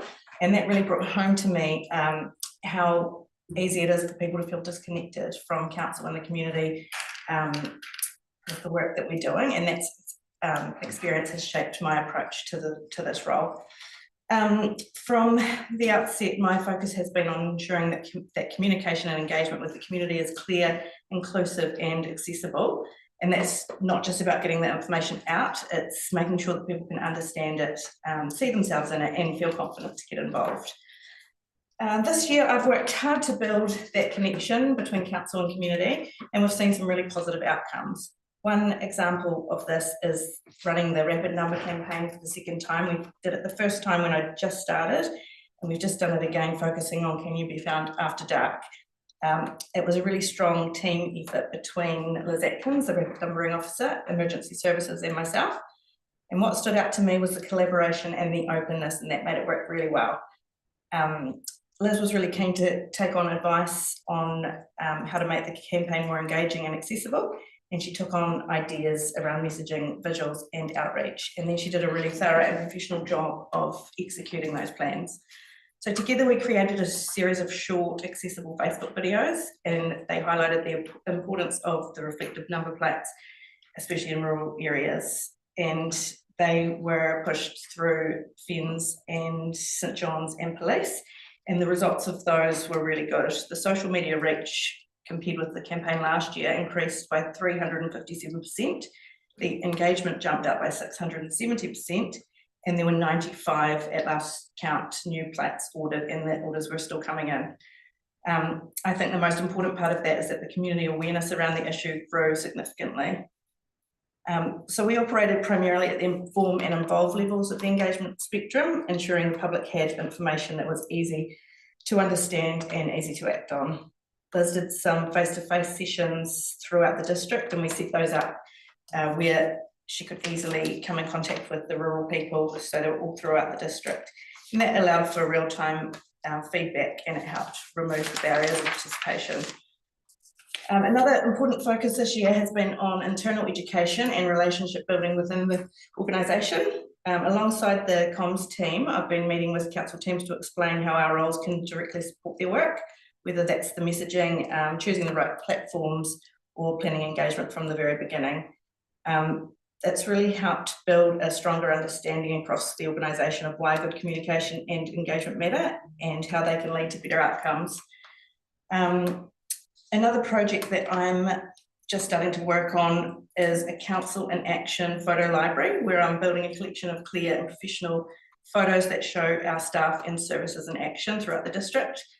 They'll be used on social media and in communications to help strengthen our relationship with the public and build trust in the work that we're doing every day. Looking ahead, my priorities include continuing to support the internal teams with their planning and the messaging, rolling out a simple evaluation tool which will help us to reflect and improve on our engagement and things that we can be doing differently. Being present and visible, and not just when we need something, but just to be always visible within the community, and to start to collect data that tracks the impact of our engagement. And at the heart of it all is the belief that engagement isn't just a tick box, and that it's a relationship that we're building with the community. So thank you everybody for supporting the work, and I'm looking forward to growing our reach and our impact, and most importantly, our connection with the people that we serve. Oh, so you'll see on my slide that that's one of our campaign videos there, which was with the police, and he doesn't have any sound, but he spoke about the importance of having the reflectiveness. And you'll see the council in action photos that we've started to build and share on our social media, which is creating some great engagement. Fantastic. And as an advocate for the rapid numbering project, I'd just like to say actually the communication has been very, very visible in the community. I mean, I've renumbered and I've got a really good number, but not only that, actually the outcomes of it are now very visible, especially when you're driving at night. If you're heading out Douglas Roadway, it's great. So thank you for all your work. It doesn't feel like a year, but yeah, you've done some amazing work. You've been a bit of a breath of fresh air, and it's been a privilege to see you in action with people at pool parties and whatnot. So thank you, and we look forward to your continuing improvements, because it sounds like that's what the team's focusing on. Lots of plans moving forward. Thank you. Thanks, Hannah. Any questions for Hannah? Oh, there you go. Leave them speechless. Natalie, welcome, Natalie. Good everyone. So I'm here just to give you a bit of an update on the Welcoming Communities Mahi, the work that we're doing in that migrant and newcomer space. I've got a very busy slide up there, but that's just an indication of just the different events and campaigns and different stuff that we've been busy doing over the last few months. New Zealand and internationally, as we celebrate Welcoming Week, which is a week in September, where we celebrate newcomers and diversity and inclusion across the country.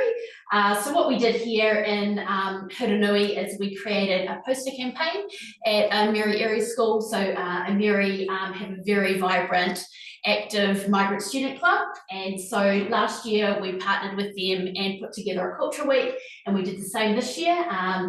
We created some imagery last year, which they appreciated, but this year they wanted us to go back and have a more, I guess, representative of the school, rather than just Filipino migrants. They wanted Māori, they wanted New Zealand European, and then other different culture groups as well. So we did that, created the poster campaign, and that was really well received. And then the Migrant Student Club ran an event every day of that week during the lunch hour, and that sort of finished the week off with a big culture night. And there's around 400 plus people that attended that, and I heard from a parent at that night that was like, you know, last year we were in the UK and we couldn't come to this night, and my kids were so disappointed, and we're so happy that we're able to come this time. So yeah, the event is growing, and it's just becoming a bit of an annual celebration, which is really great to see.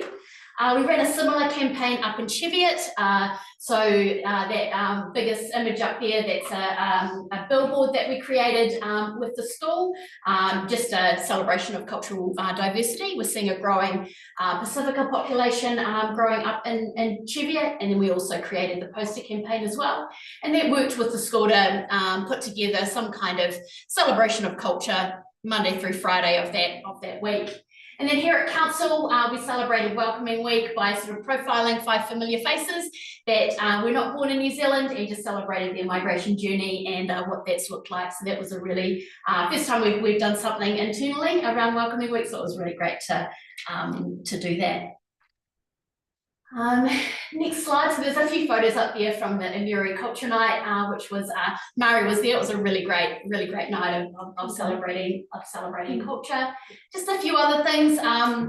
We are in the process of updating the Next Steps website. So that's our directory, North Canterbury directory, a collaboration between us here at Hiranui and Waimakariri. And so we're just going to make that a little bit more accessible. The feedback that we've had around the site is that sometimes it's difficult to navigate, and particularly if English is your second or third or fourth language, that can be pretty tricky. So we're just working with a design company to put all of that together, and also sort of have a one-stop shop. People can click on that newcomers tab and have all the information that they need to know about living and working in the Hiranui. We've distributed 220. Sorry. We've passed on around 220 newcomer guides, and as I've sort of been out and about in both roles, together Hiranui and welcoming communities, just learning about kind of where those pockets of newcomers are. Obviously, we're really aware of our Filipino migrants, but just learning there's lots of different pockets of new groups that are emerging, and so just ensuring that they have access to the newcomers guide is really important as well. We've expanded our advisory group, so because we've been doing quite a bit of work in the youth space, just ensuring that we've got good youth representation on that group, and also health services on that group as well. We just want to sort of bridge the gap between our migrants and our health services. So upcoming focus will be around our Indian and Pacifica communities. So as I said, there's a growing Pacifica population, primarily working at Harris Meats up in Cheviot. So this Friday we've got the Cheviot Wellbeing Expo, and that's sort of all about bringing our community, Cheviot community together, but also our migrant community together, just removing those barriers around connection to health services as well. I've been doing a little bit of work for sort of nationally, I guess, welcoming communities. I put together, bi-monthly, I pulled together all the welcoming communities coordinators in the South Island, just to, you know, share resources and learn about what, you know, what others are doing. I found that really helpful talking to other councils from rural communities. Often welcoming communities, national, you know, they talk about all this wonderful stuff that's happening in Auckland and Christchurch and Queenstown, which is great to hear, but we really do need a rural context, and so I'm a bit of an advocate for that. So that's been really great to see that grow and develop. So while I'm here, I will just briefly talk about our Food in Schools program that we have here in the Hiranui. Sorry, I think it's dropped out. while we're trying to drop back in, just in regards to the welcoming communities, I mean, that's still a fairly young program for us in the district, I think maybe 3 years. And actually though, in those 3 years, you know, a huge amount of headway has been made. And I just, from a personal point of view, I just love that you know, you talk about the connecting and the welcoming of our migrant community, but I also know that it's about the connecting and the welcoming of anybody coming to the Whirinui, and just making sure that people know where to go, where to find things, where to get information, and I think that that's priceless work. Yeah. But are there any questions about welcoming community?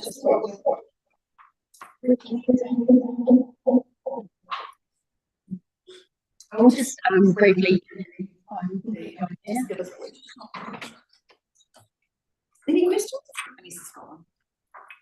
Hang on a second. We've just got to expand the sheet.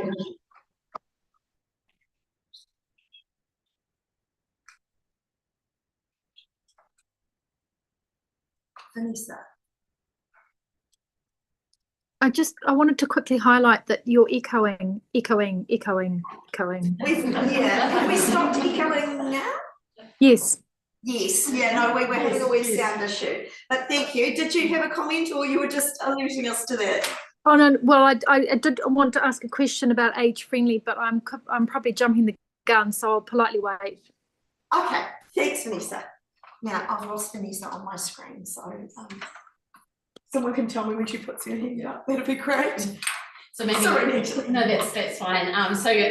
Just wanted to just briefly mention that we have been doing a little bit of work up in Hamner Springs in that welcoming community space, connecting with our Indian population up there. So we had a little get together a couple of weeks ago, and that was in collaboration with the local health centre and also Titai Marakura, who are based in Kaikoura but are doing a lot more work in our district, particularly in Cheviot, Culverden, Hamner Springs and Waiea. So they work with young mums and families, and so it was great to have their support in that, and great to connect with that to that migrant group as well, just to kind of hear where the gaps are for them and what they would like to see more of. So yeah, that was really great. All right. So I'll just move on quickly to Together Whirinui and just give you a bit of an update on our food in schools program. So you'll be aware that we've got the two projects. Both projects are funded by Mainpower. So we have the snack food in schools, which is your lunchbox top-ups. So they're now operating in 11 of our 13 schools. So I think it's Broomfield and Rotherham are the only two schools that it's not operating in. And so that's just very, very easy. Teachers just grab what they need and then pass it discreetly on to students that may have come to school with little to no lunch. So it's great to see the growth in that program. So yeah, we're looking at 272 children and young people have been fed through that program so far this year, which is a great to be able to track that and actually see the effectiveness of that program. And then we have the Mainpower Pantry, which in a sense is a food bank on wheels almost in 4 of our schools, so our 3 area schools and also Amberley School. And that freezer is full of family meals, but also because what we were seeing is that children were coming to school with some children may have come to school a year or so ago with a piece of bread and an apple, whereas now those children are coming to school with nothing. And we're aware that the snack food that we're providing, they're just lunchbox top-ups and they are highly processed food. We weren't feeling great about that. So we wanted to provide something that, a full lunch that's highly nutritious, and we feel a little bit more comfortable with that. And so that project is operating in our 4 schools, which is really great to see. So 170 students have been fed through that program, and about 45 family meals have been distributed kind of through the schools. So the Food in Schools project is very much sitting at capacity. So we'll sit here for a while before we look at any ongoing growth. And and hoping that Mainpower will continue to support that project ongoing. And so are there any other possible sponsors, I guess, sitting in the background? When you say that you're at capacity, is that capacity due to sponsorship or capacity due to Manpower? Manpower, definitely Manpower. Right. Jackie's taken on the mahi of getting the snack food into schools, which has been that's been great, because it was getting, unsustainable for me, and I'm able to now focus on those pantries. Definitely manpower. 11 schools is a lot to get around, every term, and we've just had to recently this week just put some boundaries in place for some of our schools, because for some of our schools we were topping them up sort of 3, 4, 5 times a term, which indicates there's a real issue, but we just can't sustain that long term. We'd like to do 1 or 2 top-ups a term, and that to sort of be it, so that our funding does last us a bit longer. So it does indicate there's a real issue though. And it's such a positive program, but the fact that we need it, is a concern as well. Thanks very much, Chair. Great to hear what you're doing. Actually, I just had this random thought about, I guess, turning it around the other way and thinking about the Waikari Community Garden, Great Northern Community Garden. They've linked up with the local school, and they're planting seeds and growing them, and they've been given some sections of garden and raised gardens to plant their own food and so on. And I know that that's 3 steps ahead of, it's not the same thing, I get that, but I wonder if that's been considered. I think there's community gardens in other areas as well, if there could be some connection there, so that students, yes, are getting what they need today to sustain them, but in the longer term, if they have the idea that actually they could be actively involved in growing their own food, and developing a lot of skills, and obviously the community garden folk in my area, their idea is if we could teach a person to fish, then they can feed themselves, kind of concept, and I know it's a bit left field in the context of what you were doing, but I'd really like maybe some thoughts to be considered there. I know that the community garden there are getting donations of seedlings from people that supply seeds to local markets, and then the seedlings get too big and they're like, so they give them to the community garden. It's a really cool sort of cyclical thing where you've got activity from littlies in it's only a 2-teacher primary school, but the whole school's involved in cultivating and growing and germinating, and they're getting the whole story, and I think it would be a really cool thing to consider.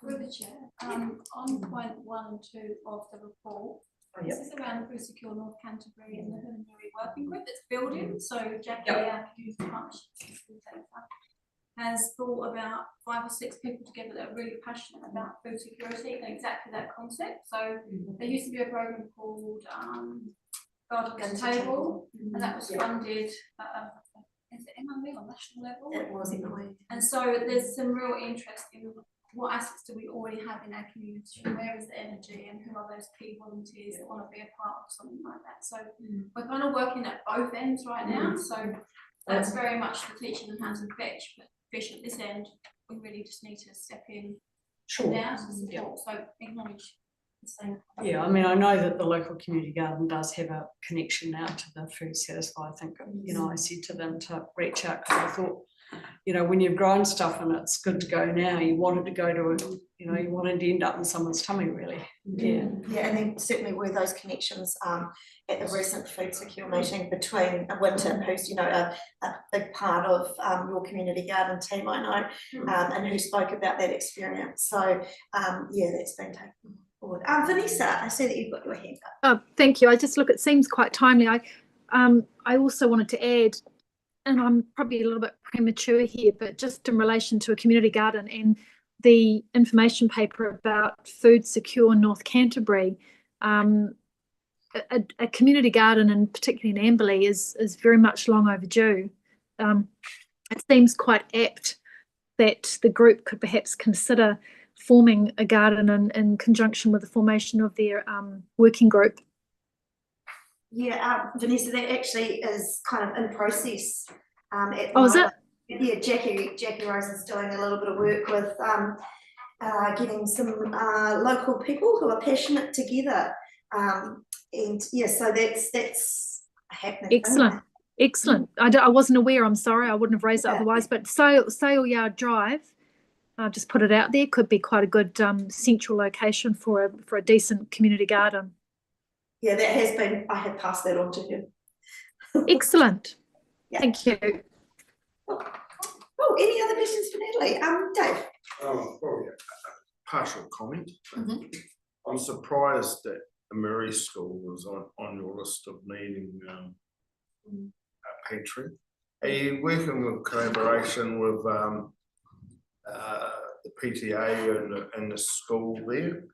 And so, you know, there's a community there that should be able to help the people in their community. Yeah. So, you know, always everyone's putting hands out, but you've got a vibrant community there. Yeah, and we do. I guess in the last probably term and a half, we have seen things peter off a bit at Emery. They are still using the food in the freezer. They are still handing meals out, but not as often as they have in the past. But yeah, work very closely with PTA, the school board, kind of all of that, because obviously we want to be providing service that's needed, and we want to be spending our money where it's needed. So. I'm just thinking of the need. They have got stuff there. Yeah. It's the same in Hammer Springs. The project is provided. There's not a massive need, but there is a degree of need. Well, I hope the community was helping. Yeah. Great, thank you, Natalie. Fantastic. Joe? First one, I'm here obviously to represent alongside Anna, the youth team, but I just want to acknowledge Kim, who's at Huronui College today. It's her school day, but actually most of what I'm going to talk to sits within her work group, so I just wanted to acknowledge in her absence that a lot of this is in her role. She took over the Youth Development Officer role at the beginning of this year, and this is really interesting, putting together the presentation for yourselves, because from March to now, there's so much that's been happening. We've had 3 school holidays for a start within that period. So I'll just touch on that first, the holiday programme. Kim and myself coordinate that together, but Kim does most of the work in that space. We aim to provide 6 events per holiday period. And this is funded through Rata Foundation and the funding we receive from them year on year, and we're in our 2nd year of a 3-year multi-year. This year so far we've had 5 events in the holidays plus camps, so we've had camps in each holiday, which is slightly different to our previous years. So in April we held the Youth Emergency Services Camp up in Hammer Springs, which has been driven a lot by Youth Council in previous years, and really aimed at empowering young people to get involved in opportunities that may then give back into the community. And then during the July holidays we had a Boyle River leadership camp for year 7 and 8s, and I'll talk to that in the next slide. And we also in the recent one had a Kaikoura camp, which was for our youth leaders and bringing them together to try and, where we can, ensure our events are as led by our young people as much as possible. The life skills we integrate into each of our holiday programs, but also run events and activities throughout the year to support that. So for example, first aid, learner theory, defensive driving, and we repeated this year babysitting, which is popular for young people to get experience that they can then start getting part-time jobs at 14, 15. That's great. I mentioned youth-led events. There's a video up there which you might recognise someone in the room is in. If it plays, but this was the youth formals this year.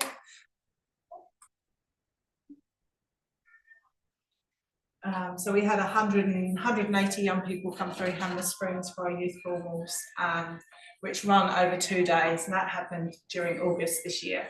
And that's completely run by young people. We have Kim and myself in the background with them, but each year their skills and abilities develop further, so they completely run it. And that's the real testament to what we're trying to achieve within the youth programme as much as possible, is that young people can learn and develop their leadership and then actually authentically put it into action in the community, develop skills and have something that they feel that they can take away as they go through the programme. I mentioned Yes Camp, but that was really interesting this year because William, who was on the Yes Camp 2 years ago, took a leadership role alongside Craig Austin, who volunteered with Yes Camp for us in organising all the emergency services. And that was an amazing thing to watch, a young person come through the programme and then actually run it alongside us. A really, real testament to the commitment that a lot of our young people in the community hold.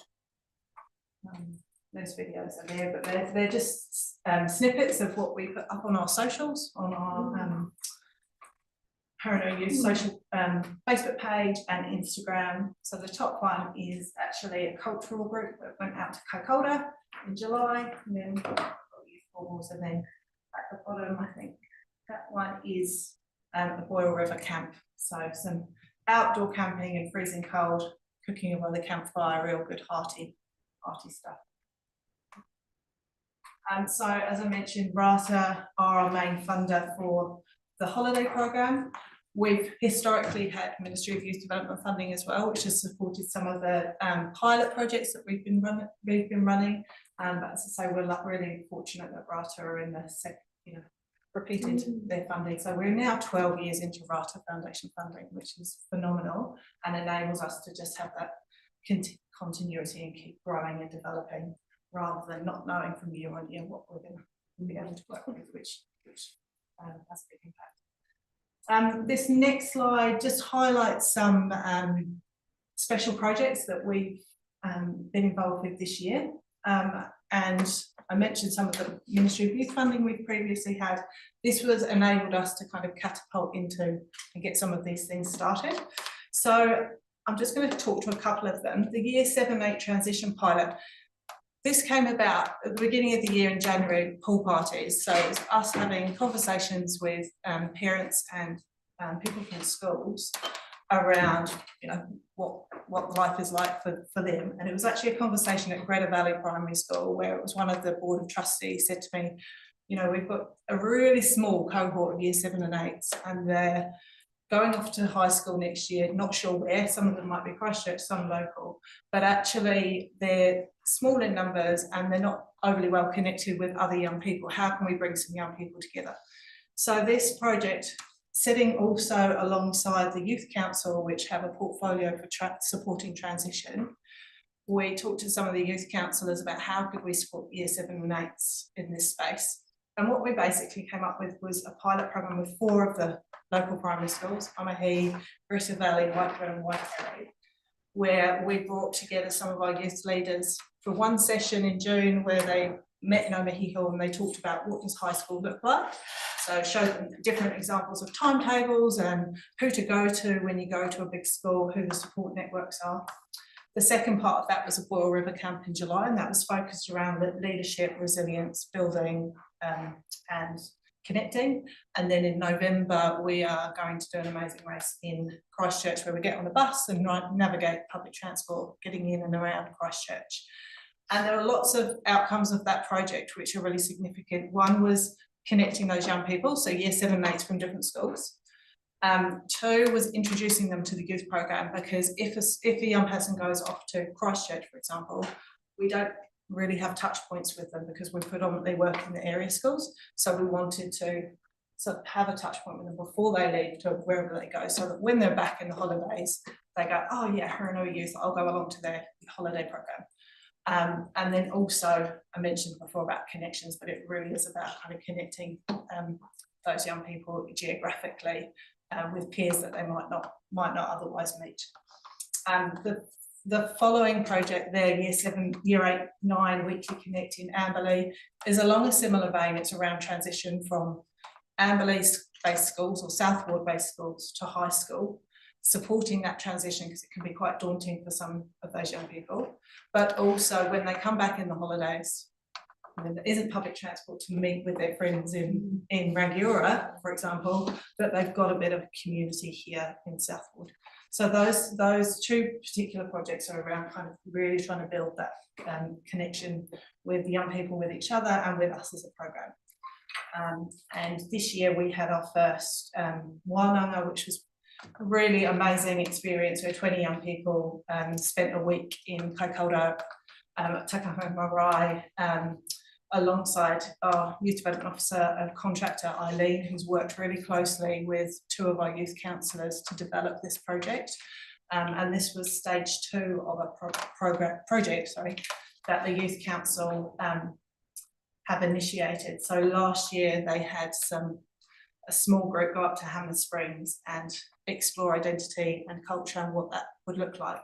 And the second stage of it, which was this, was about having an opportunity open to anybody, any young person in the Hurunui that could come along and spend some time together, whanaunga tanga making, building relationships and learning about the history of Kaikoura, Hurunui, the connection, and also their own whakapapa on where they sit.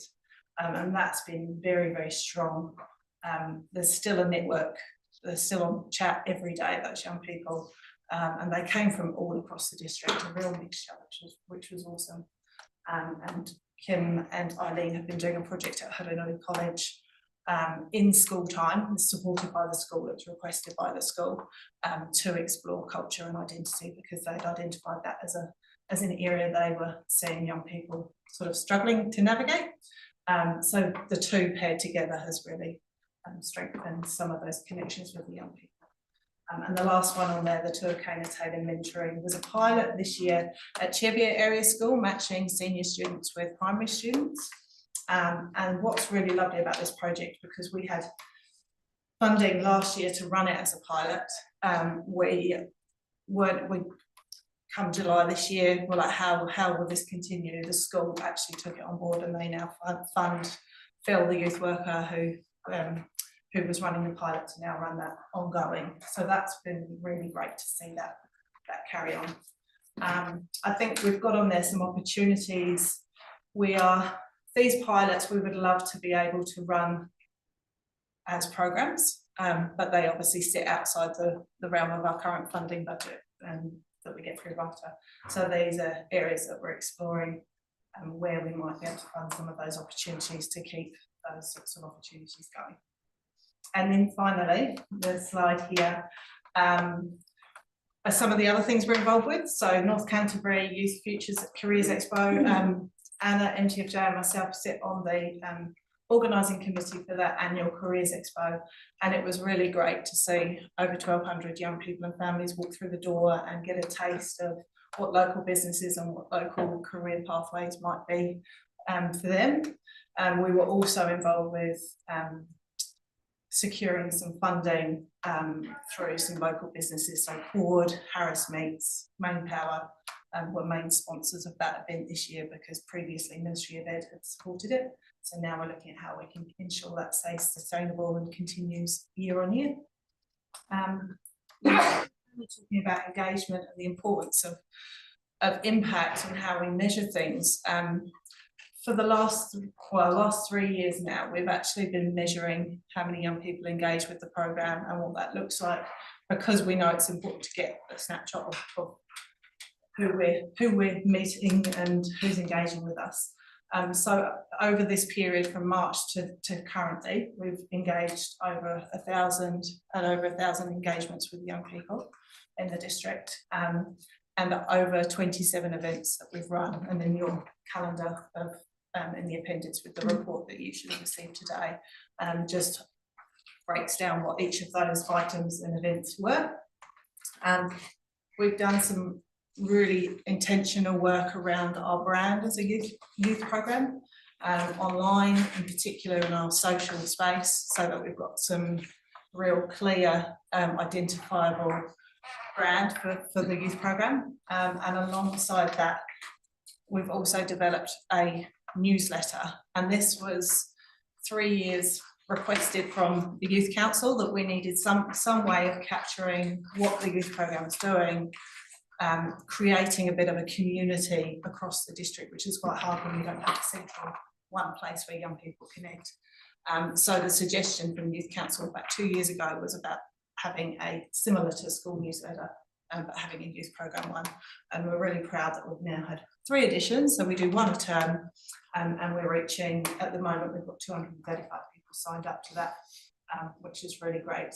And the wee picture up there on the right-hand side is actually Amberley's school, a screenshot from their website where they've been promoting, cross-sharing what we're doing as well, which is really great to see. We get huge support through our schools, and that just helps us extend that reach. So yeah, I think probably that's a bit of an overview of what's been happening in the youth space. And we're busy and loving what we do, and got some amazing young people that continue to engage and want and seek out opportunities to develop and grow. We're going to move on to MTFJ and then back to Jo, the thing. Yeah.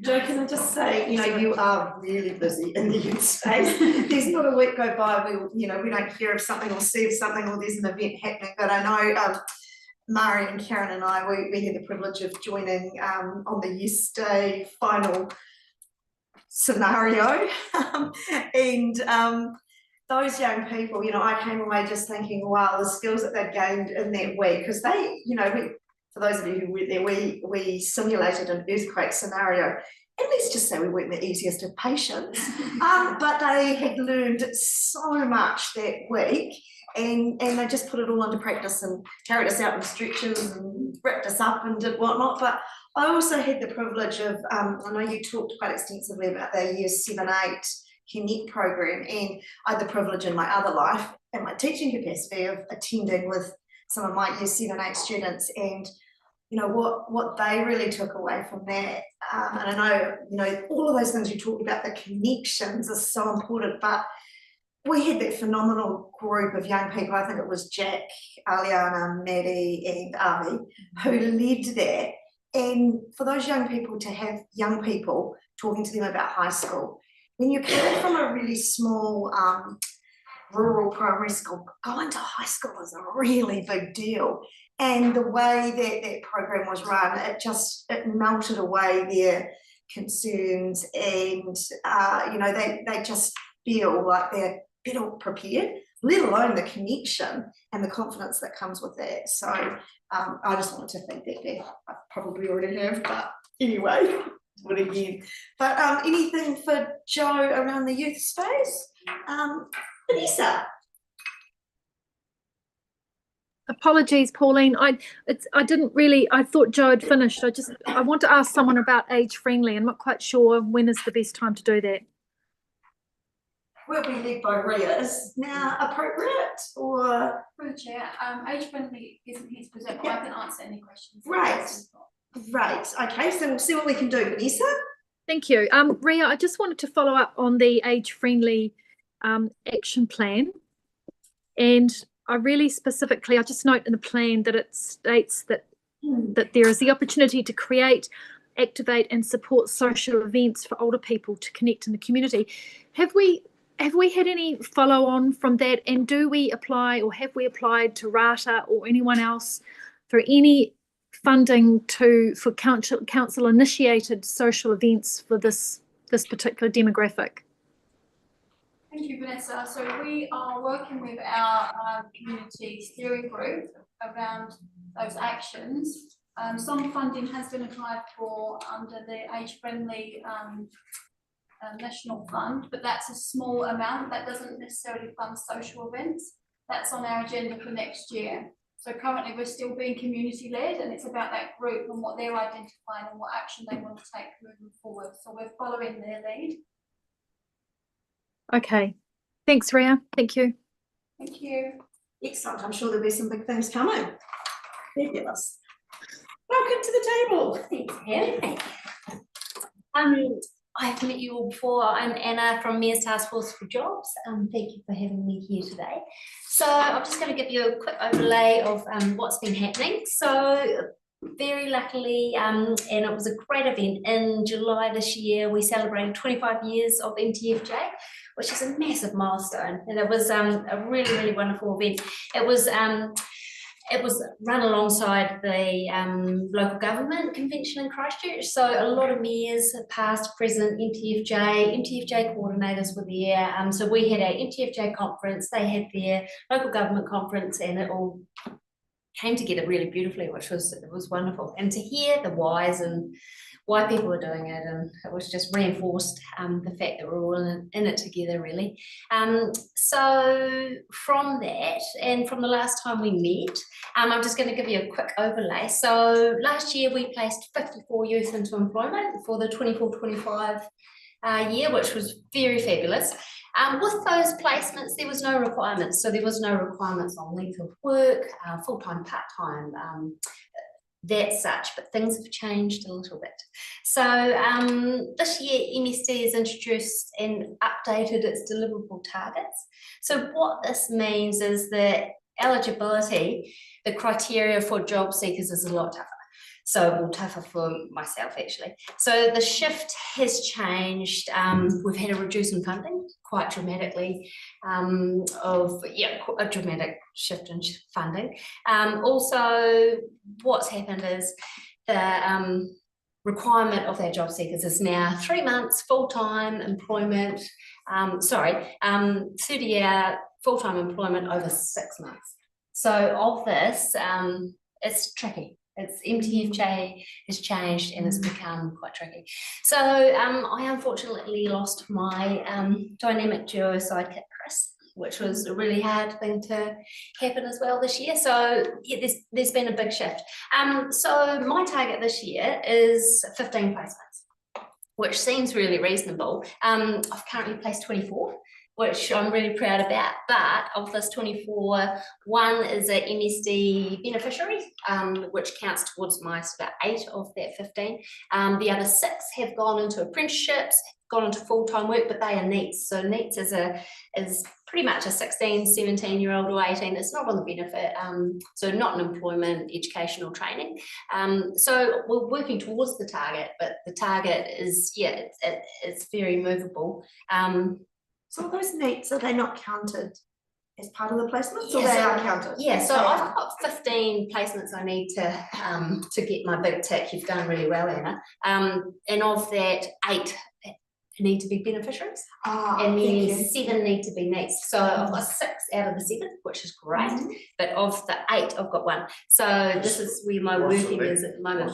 Not in employment or education. Or training. So sorry for the tea. yeah, so not on the benefit, but you're between the ages of 16 and 24. So that's my bracket of a NEET. So tracking really well in that department, but along the MSD beneficiaries, I need to just get moving a little bit. But the great thing is that MSD Review have been amazing. I really need to lean into them right now. So they have a lot of flexi wages, they have education, they have they do site save virtually, they do a lot of things. So we're in full communication, meeting all the time so that we can really make the right fit. They refer quite regularly. Actually, some statistics came through today. There are 78 beneficiaries between 18 and 24 in the Huranui, which is a lot larger than when Hamish shared this a few months ago. In the Waimak, just for an example, there's 690 between that bracket. So yeah, so I'm getting 1 referral a week, they're getting 20. So yeah, so MSD are just sending referrals through. But what my role really now is to cement that relationship with the employers that we've built over the last 2 years and made really solid relationships, make sure that the job seeker is the right fit. We have the opportunity to accept people onto the program, meet with them, but then also decline them if they're not work ready. So if we feel they are not ready for being put into employment, need some more education, some more study, we can just almost park them, send them back to MSD, and then put our energies into someone else. So that's been a really good thing that's happened. That's a new thing with MTFJ. So yeah, focus moving forward is just creating those really strong relationships with the employers, making sure we put the right placements through, but also that what I think is key is that pastoral care. So getting the job, like I like to say it's easy, but it's not really, but getting the job's the easy part. It's sticking in there and then maintaining it, especially getting over that 6-month threshold. But we don't really, want to look at jobs as time figures, but we need to. I placed 16 people into Proceed, which was amazing, but they're not counted as anything. So some people in MTFJ are like, that's great, you know, you put them into work, but then other people are like, nah, it's, you know, that's not the tick.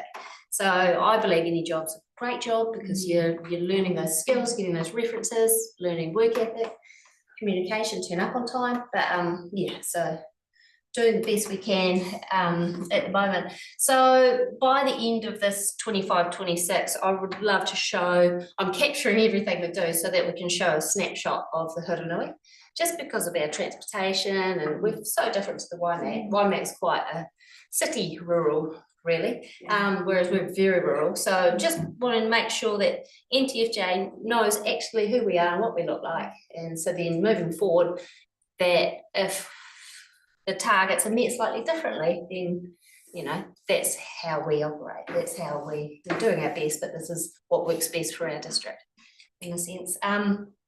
We had something very exciting happening, which we're in the pipeline of between Mari, Jacob, Joe and myself. This actually stemmed from Hannah. Hannah very kindly took in her business a young gentleman under their wings. I reached out to John, her husband, and said, John, how's it all going with this young guy? And he's going, great, but I feel like I'm a bit of a father to him.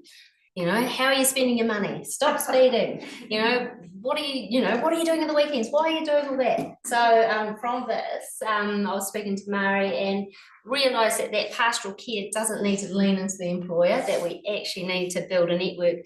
And I'd love to say I can be in 1,000 places and spend all my time doing this, but we are now creating a mentoring program where we're handpicking some mentors that we're going to reach out to and see if they have the capacity to offer pre-employment mentoring and also that post-employment.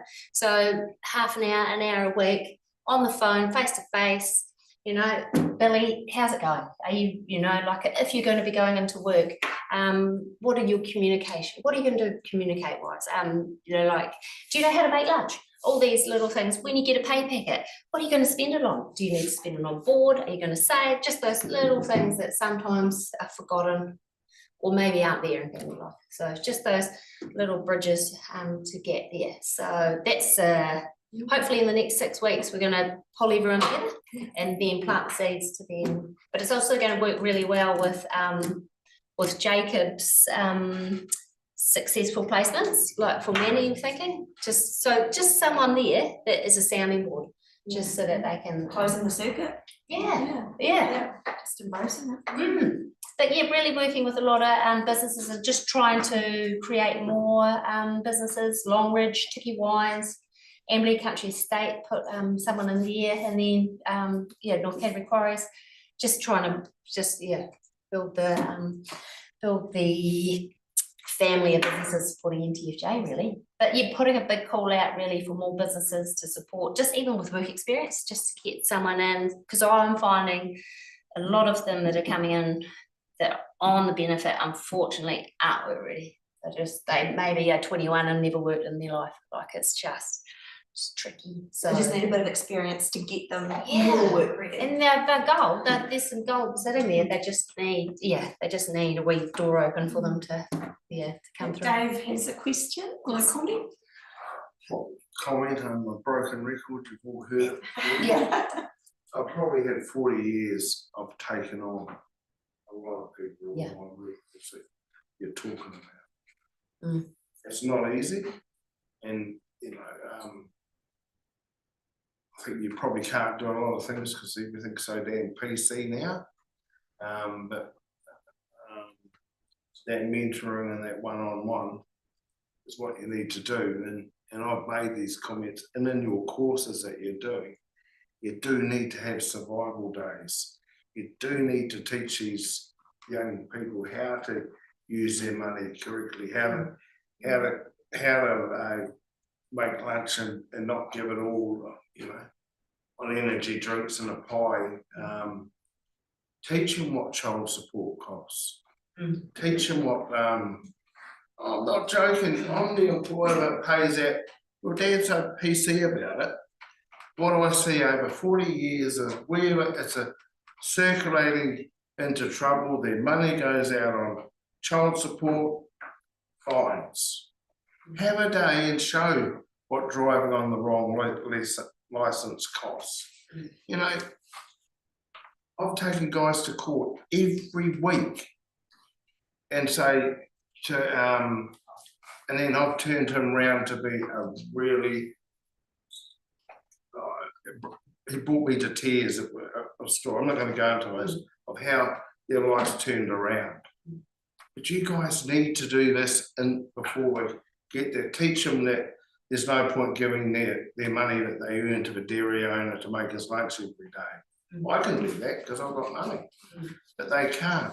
You've got to teach, you know, and I don't know how you do it, but down to the businesses, you need to try and convince them that we have to have a social conscience to take someone that's come from an unfortunate background or that's not work ready.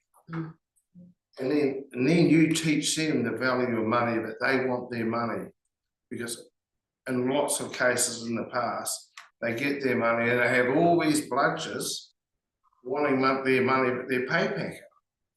You know, so I have one-liners about, you know, upgrade your mates, you're not bringing him here or her here. But so I'm pretty passionate because I've seen so many people's lives changed. And, you know, it sounds a bit, Dave, like this new mentoring partnership. it's not someone to ring up on a phone. Well, it's a mentoring with a guy that's working with you, or girl, because I've had lots of these cases, that they learn. And I'm really struggling with my team now, and going back 2 or 3 years, they're not used to it. They're not used to, you have to gain their respect and you have to respect them. And then you've got to turn around, but you've got to do these you've got to teach them the life skills. You know, trips up to Hamner swimming are great. Better to show them a crock pot and how to cook some food and turn some mince into some food. Yeah, there was some really good examples of that actually with the babysitting course that just recently happened. And I would suggest that the mentoring that, you know, you've just shared with us, which sounds really exciting, I think that has the potential to actually wrap some of that stuff that you're talking about around our young people. I feel like that's the first step to doing it. Yeah, and through the chair, do you have time in your day to help? I'm tight to listen. I don't have time because I'm already doing it, and I've done it with a couple, and I'm doing it every time. Because I physically always have taken someone on from a hard background, and I'll go through all whips, but I think it's probably appropriate to do it with. I appreciate your thoughts though, I really do, because this is what this is all about, I suppose. Like it's bringing people together. Like I don't have all the answers, and these are the answers that are going to eventually come together in this hopefully working group and be like, right, what do we need to do here? All you big people, go home and then find out what child support costs and how much you make it, and put it into a spreadsheet, and then work out how much money do you want to give away for your 30 seconds of fun. So for both, you know, that's how. Well, it's all going to change too in the next 2 years. I would also say. Oh, sorry. You may not be politically correct, and I may be woke, and my name may be Karen, but I don't disagree with the word that you're saying. So, you know, on that, we're actually in total agreement. I'm not saying we're not. I'm just saying. Sorry, Dave, can we hear from Mary? Yeah, look, I think it's important to acknowledge why this mentor structure, I guess, is to be put in place, because actually we've heard from Anna, and you know she's doing a lot of this hard mahi, not by herself, but in a sole position. I know she's got an enormous team around her, but you know it's actually to pull a team of mentors that have got life skills that can actually support around that young person. So it's actually for us to support Anna to achieve and to continue it to achieve amazing results that this program is doing. So I think, you know, it's a discussion that arose out of our desire to do the right thing to support our staff, but actually there's some, you know, we've had a bit of a brainstorm. There's some amazing people that have come inside our district, but outside of our district as well, that will be a really strong volunteer asset to a mentor relationship and actually continue to grow these people to be resilient, strong, capable citizens of the future. So that's, you know, in a basic concept, that's what this is about. So I think that, you know, we've got amazing leadership, but we've got to look after our amazing leadership team that's sitting at this table actually to continue. Absolutely. And just one more thing on the team front as well. We're working alongside Emma really strongly with the driver licensing as well. Yeah, she's been helping with because that's another red flag is the transportation. That's been working really strongly with her, which has been great. I guess just linked to that, and I might be jumping the gun here, and stop me if I am, but so the SEED program, because it's amazing to see, you know, that program and the first set of graduates. Is that, like, how is that folding? Is it folding into? Yes. So that began as that bridging, not quite work ready to become work ready. So yes. Yeah. So yeah, we have kind of getting it from all avenues. Yes. Which is fantastic. Yes. Tying the opportunities together. Yeah. Excellent. Okay. Fantastic. Thank you so much. Sounds exciting and well done on those placements. Yeah. Punching above. Yeah. Good job. Jo, we'll leave it to you. I mean, really leading into the conversations that's been had around through MTFJ, and Dave, your comments. Yeah, SEED. So Jacob is out on the road at the moment, dropping young people off from day one of SEED course 2. But I just thought I'd give you a little bit of context to SEED for those who this might be new to. But SEED, essentially, what we've seen through MTFJ and what we've seen in our wider North Canterbury community is a gap between young people leaving school and then applying for work. And through MTFJ over the years, we've seen young people turn up, and Anna's just mentioned that aren't work ready. But within the current structure of MTFJ, and as Anna mentioned, the new criteria for placing young people, we needed to look at how we could creatively fill that gap that had been created. We worked with Comcol, with Nawire, with other North Canterbury providers to see what they could offer in the district. And through those conversations, particularly a conversation we had with Comcol, they said, well, why don't you do it yourselves in Honolulu? Because you've got the skill set, you've got the connections in your community. And so that's where the journey began. And we were really fortunate to receive some financial support through Snowgrass Charitable Trust that came into contact with Mari and the council earlier in the year, and we were connected in to have some discussions about whether they would support this initiative, which we're really grateful that they have. So SEED essentially is a course that we've put together to try and plug some of those gaps and develop some of those skills that young people leaving school may need to help them either to secure employment or to secure a pathway into further education. So we operate from age 15 to 24. So in the course 1, we had 2 young people of the 7 that were still at school, and the school released them to attend the course. And the other 5 were already had left school. The reason for us bridging the school is because we know that a lot of young people, once school finishes, there's suddenly that support network stops. So we wanted to try and engage with them while they were still in that space. So we brought Jacob on board in March, who has been phenomenal in this space, and developed a program over 16 weeks in total, but 10 weeks of intensive where the young people are together as a group.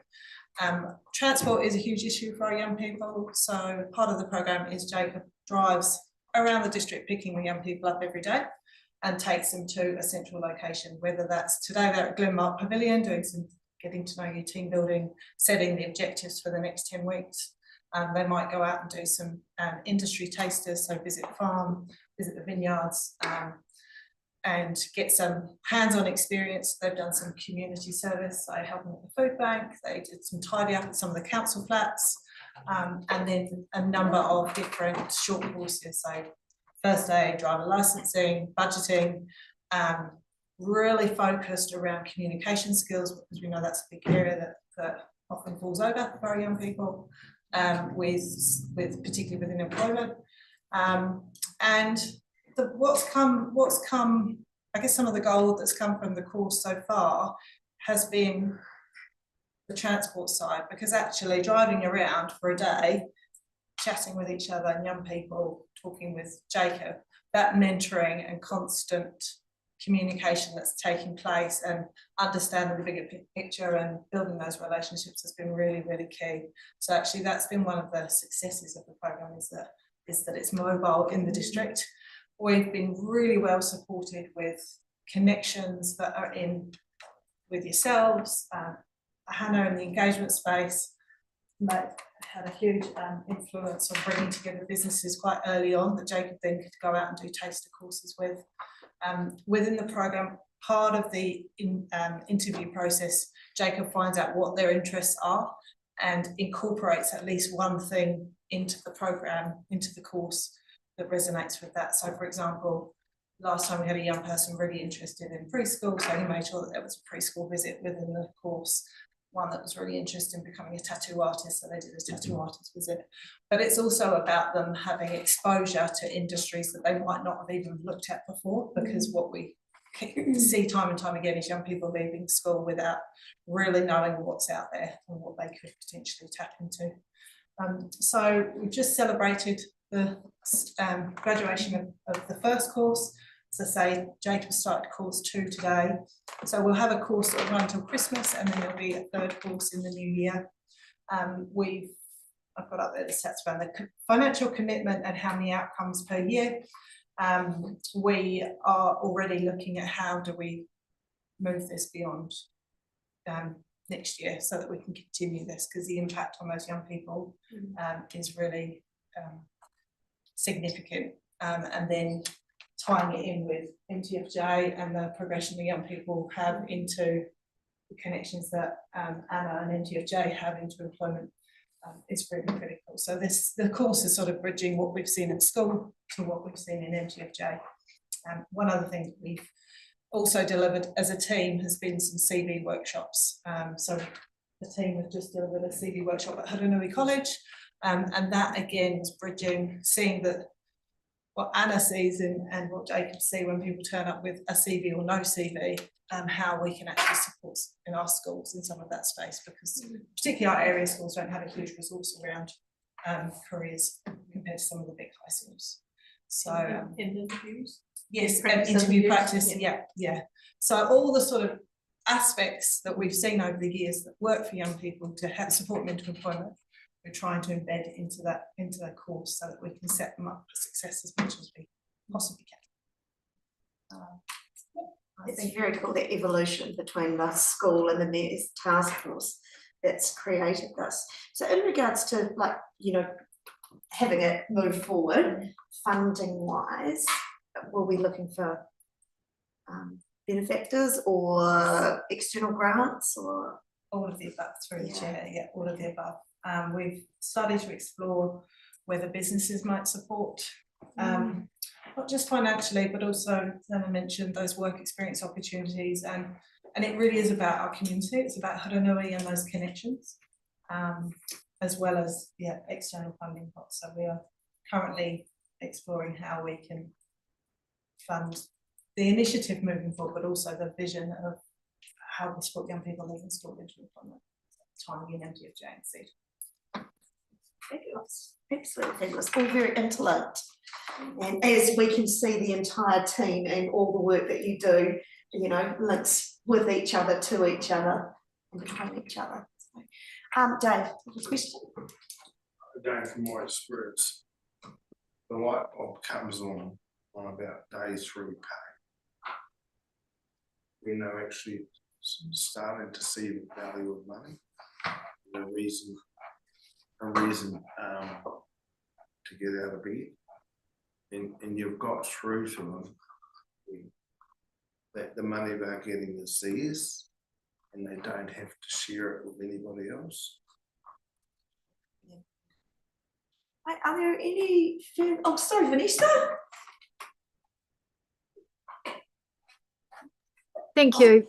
Through the chair, look, I've had a constituent contact me who's actually watching or is aware of the things that we're actually discussing, and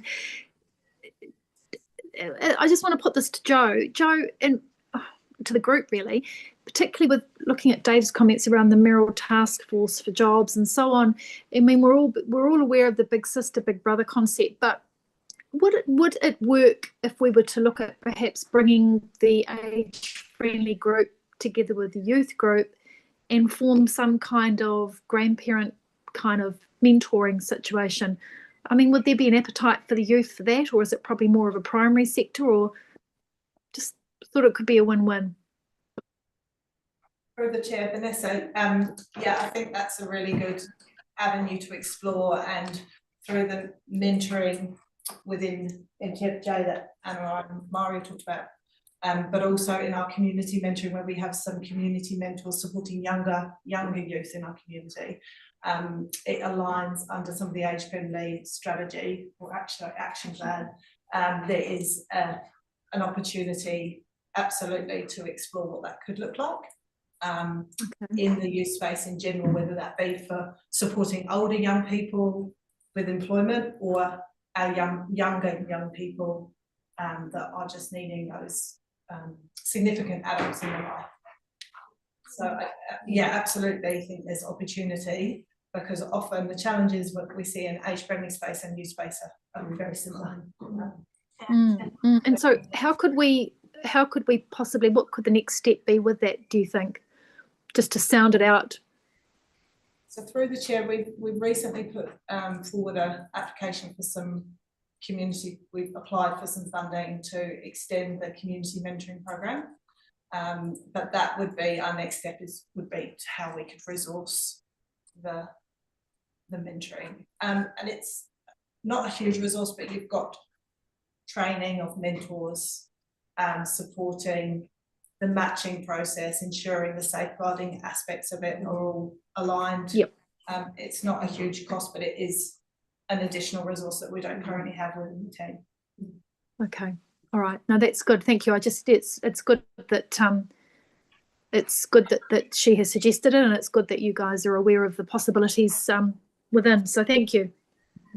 That made me think of actually that reciprocal thing, as long as the safeguard in place. I think that's a really important thing, because I know that, you know, we had a program a few years ago where our older residents who needed tech support, we buddied them up with some of our younger people, and that seemed to work really well. So Dave. Obviously I'm very passionate about this, so you know, take it or leave it, but that pastoral care that you can do, the one-on-one, is really important. And if you can, with these young people, involve from day one the grandparents and the parents and the whatever, because I lay it on pretty hard that it's the grandparents and the parents that have to look at the pastoral care. I can do so much. They have to get into it. They have to make sure the lunch is right. So you need to take people on the journey. So they have to become respectful. So, you know, I'm pretty blunt, as you know.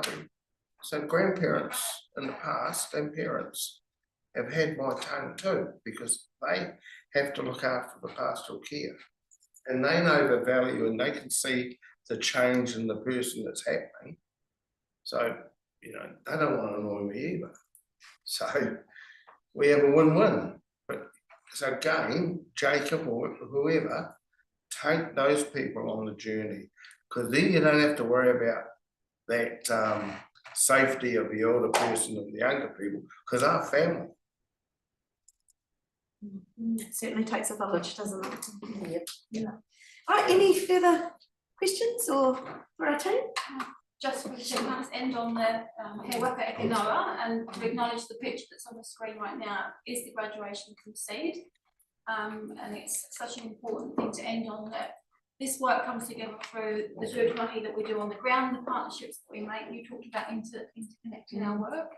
I'm very proud of the work that the team does and the passion and the strength they bring to their jobs. And they do work with someone else in the team, if not one or two or three. We've heard the mention of the Drive and Mentor program. The work that Natalie does with networks and how much that spreads and connects to other areas in our team. And it is very much a team effort. We troubleshoot what we hear, the relationships that we build and the gaps that we identify. And we work strongly with our partners and our funders to try and make this work come to fruition. So please keep supporting the work that we do. Thanks, Sam. Sure, well done. Well done. Busy space, lots of things to celebrate. So thank you for sharing those with us. Thank you to everyone who did. Thanks. Okay, so that brings us to the end. Thanks, guys.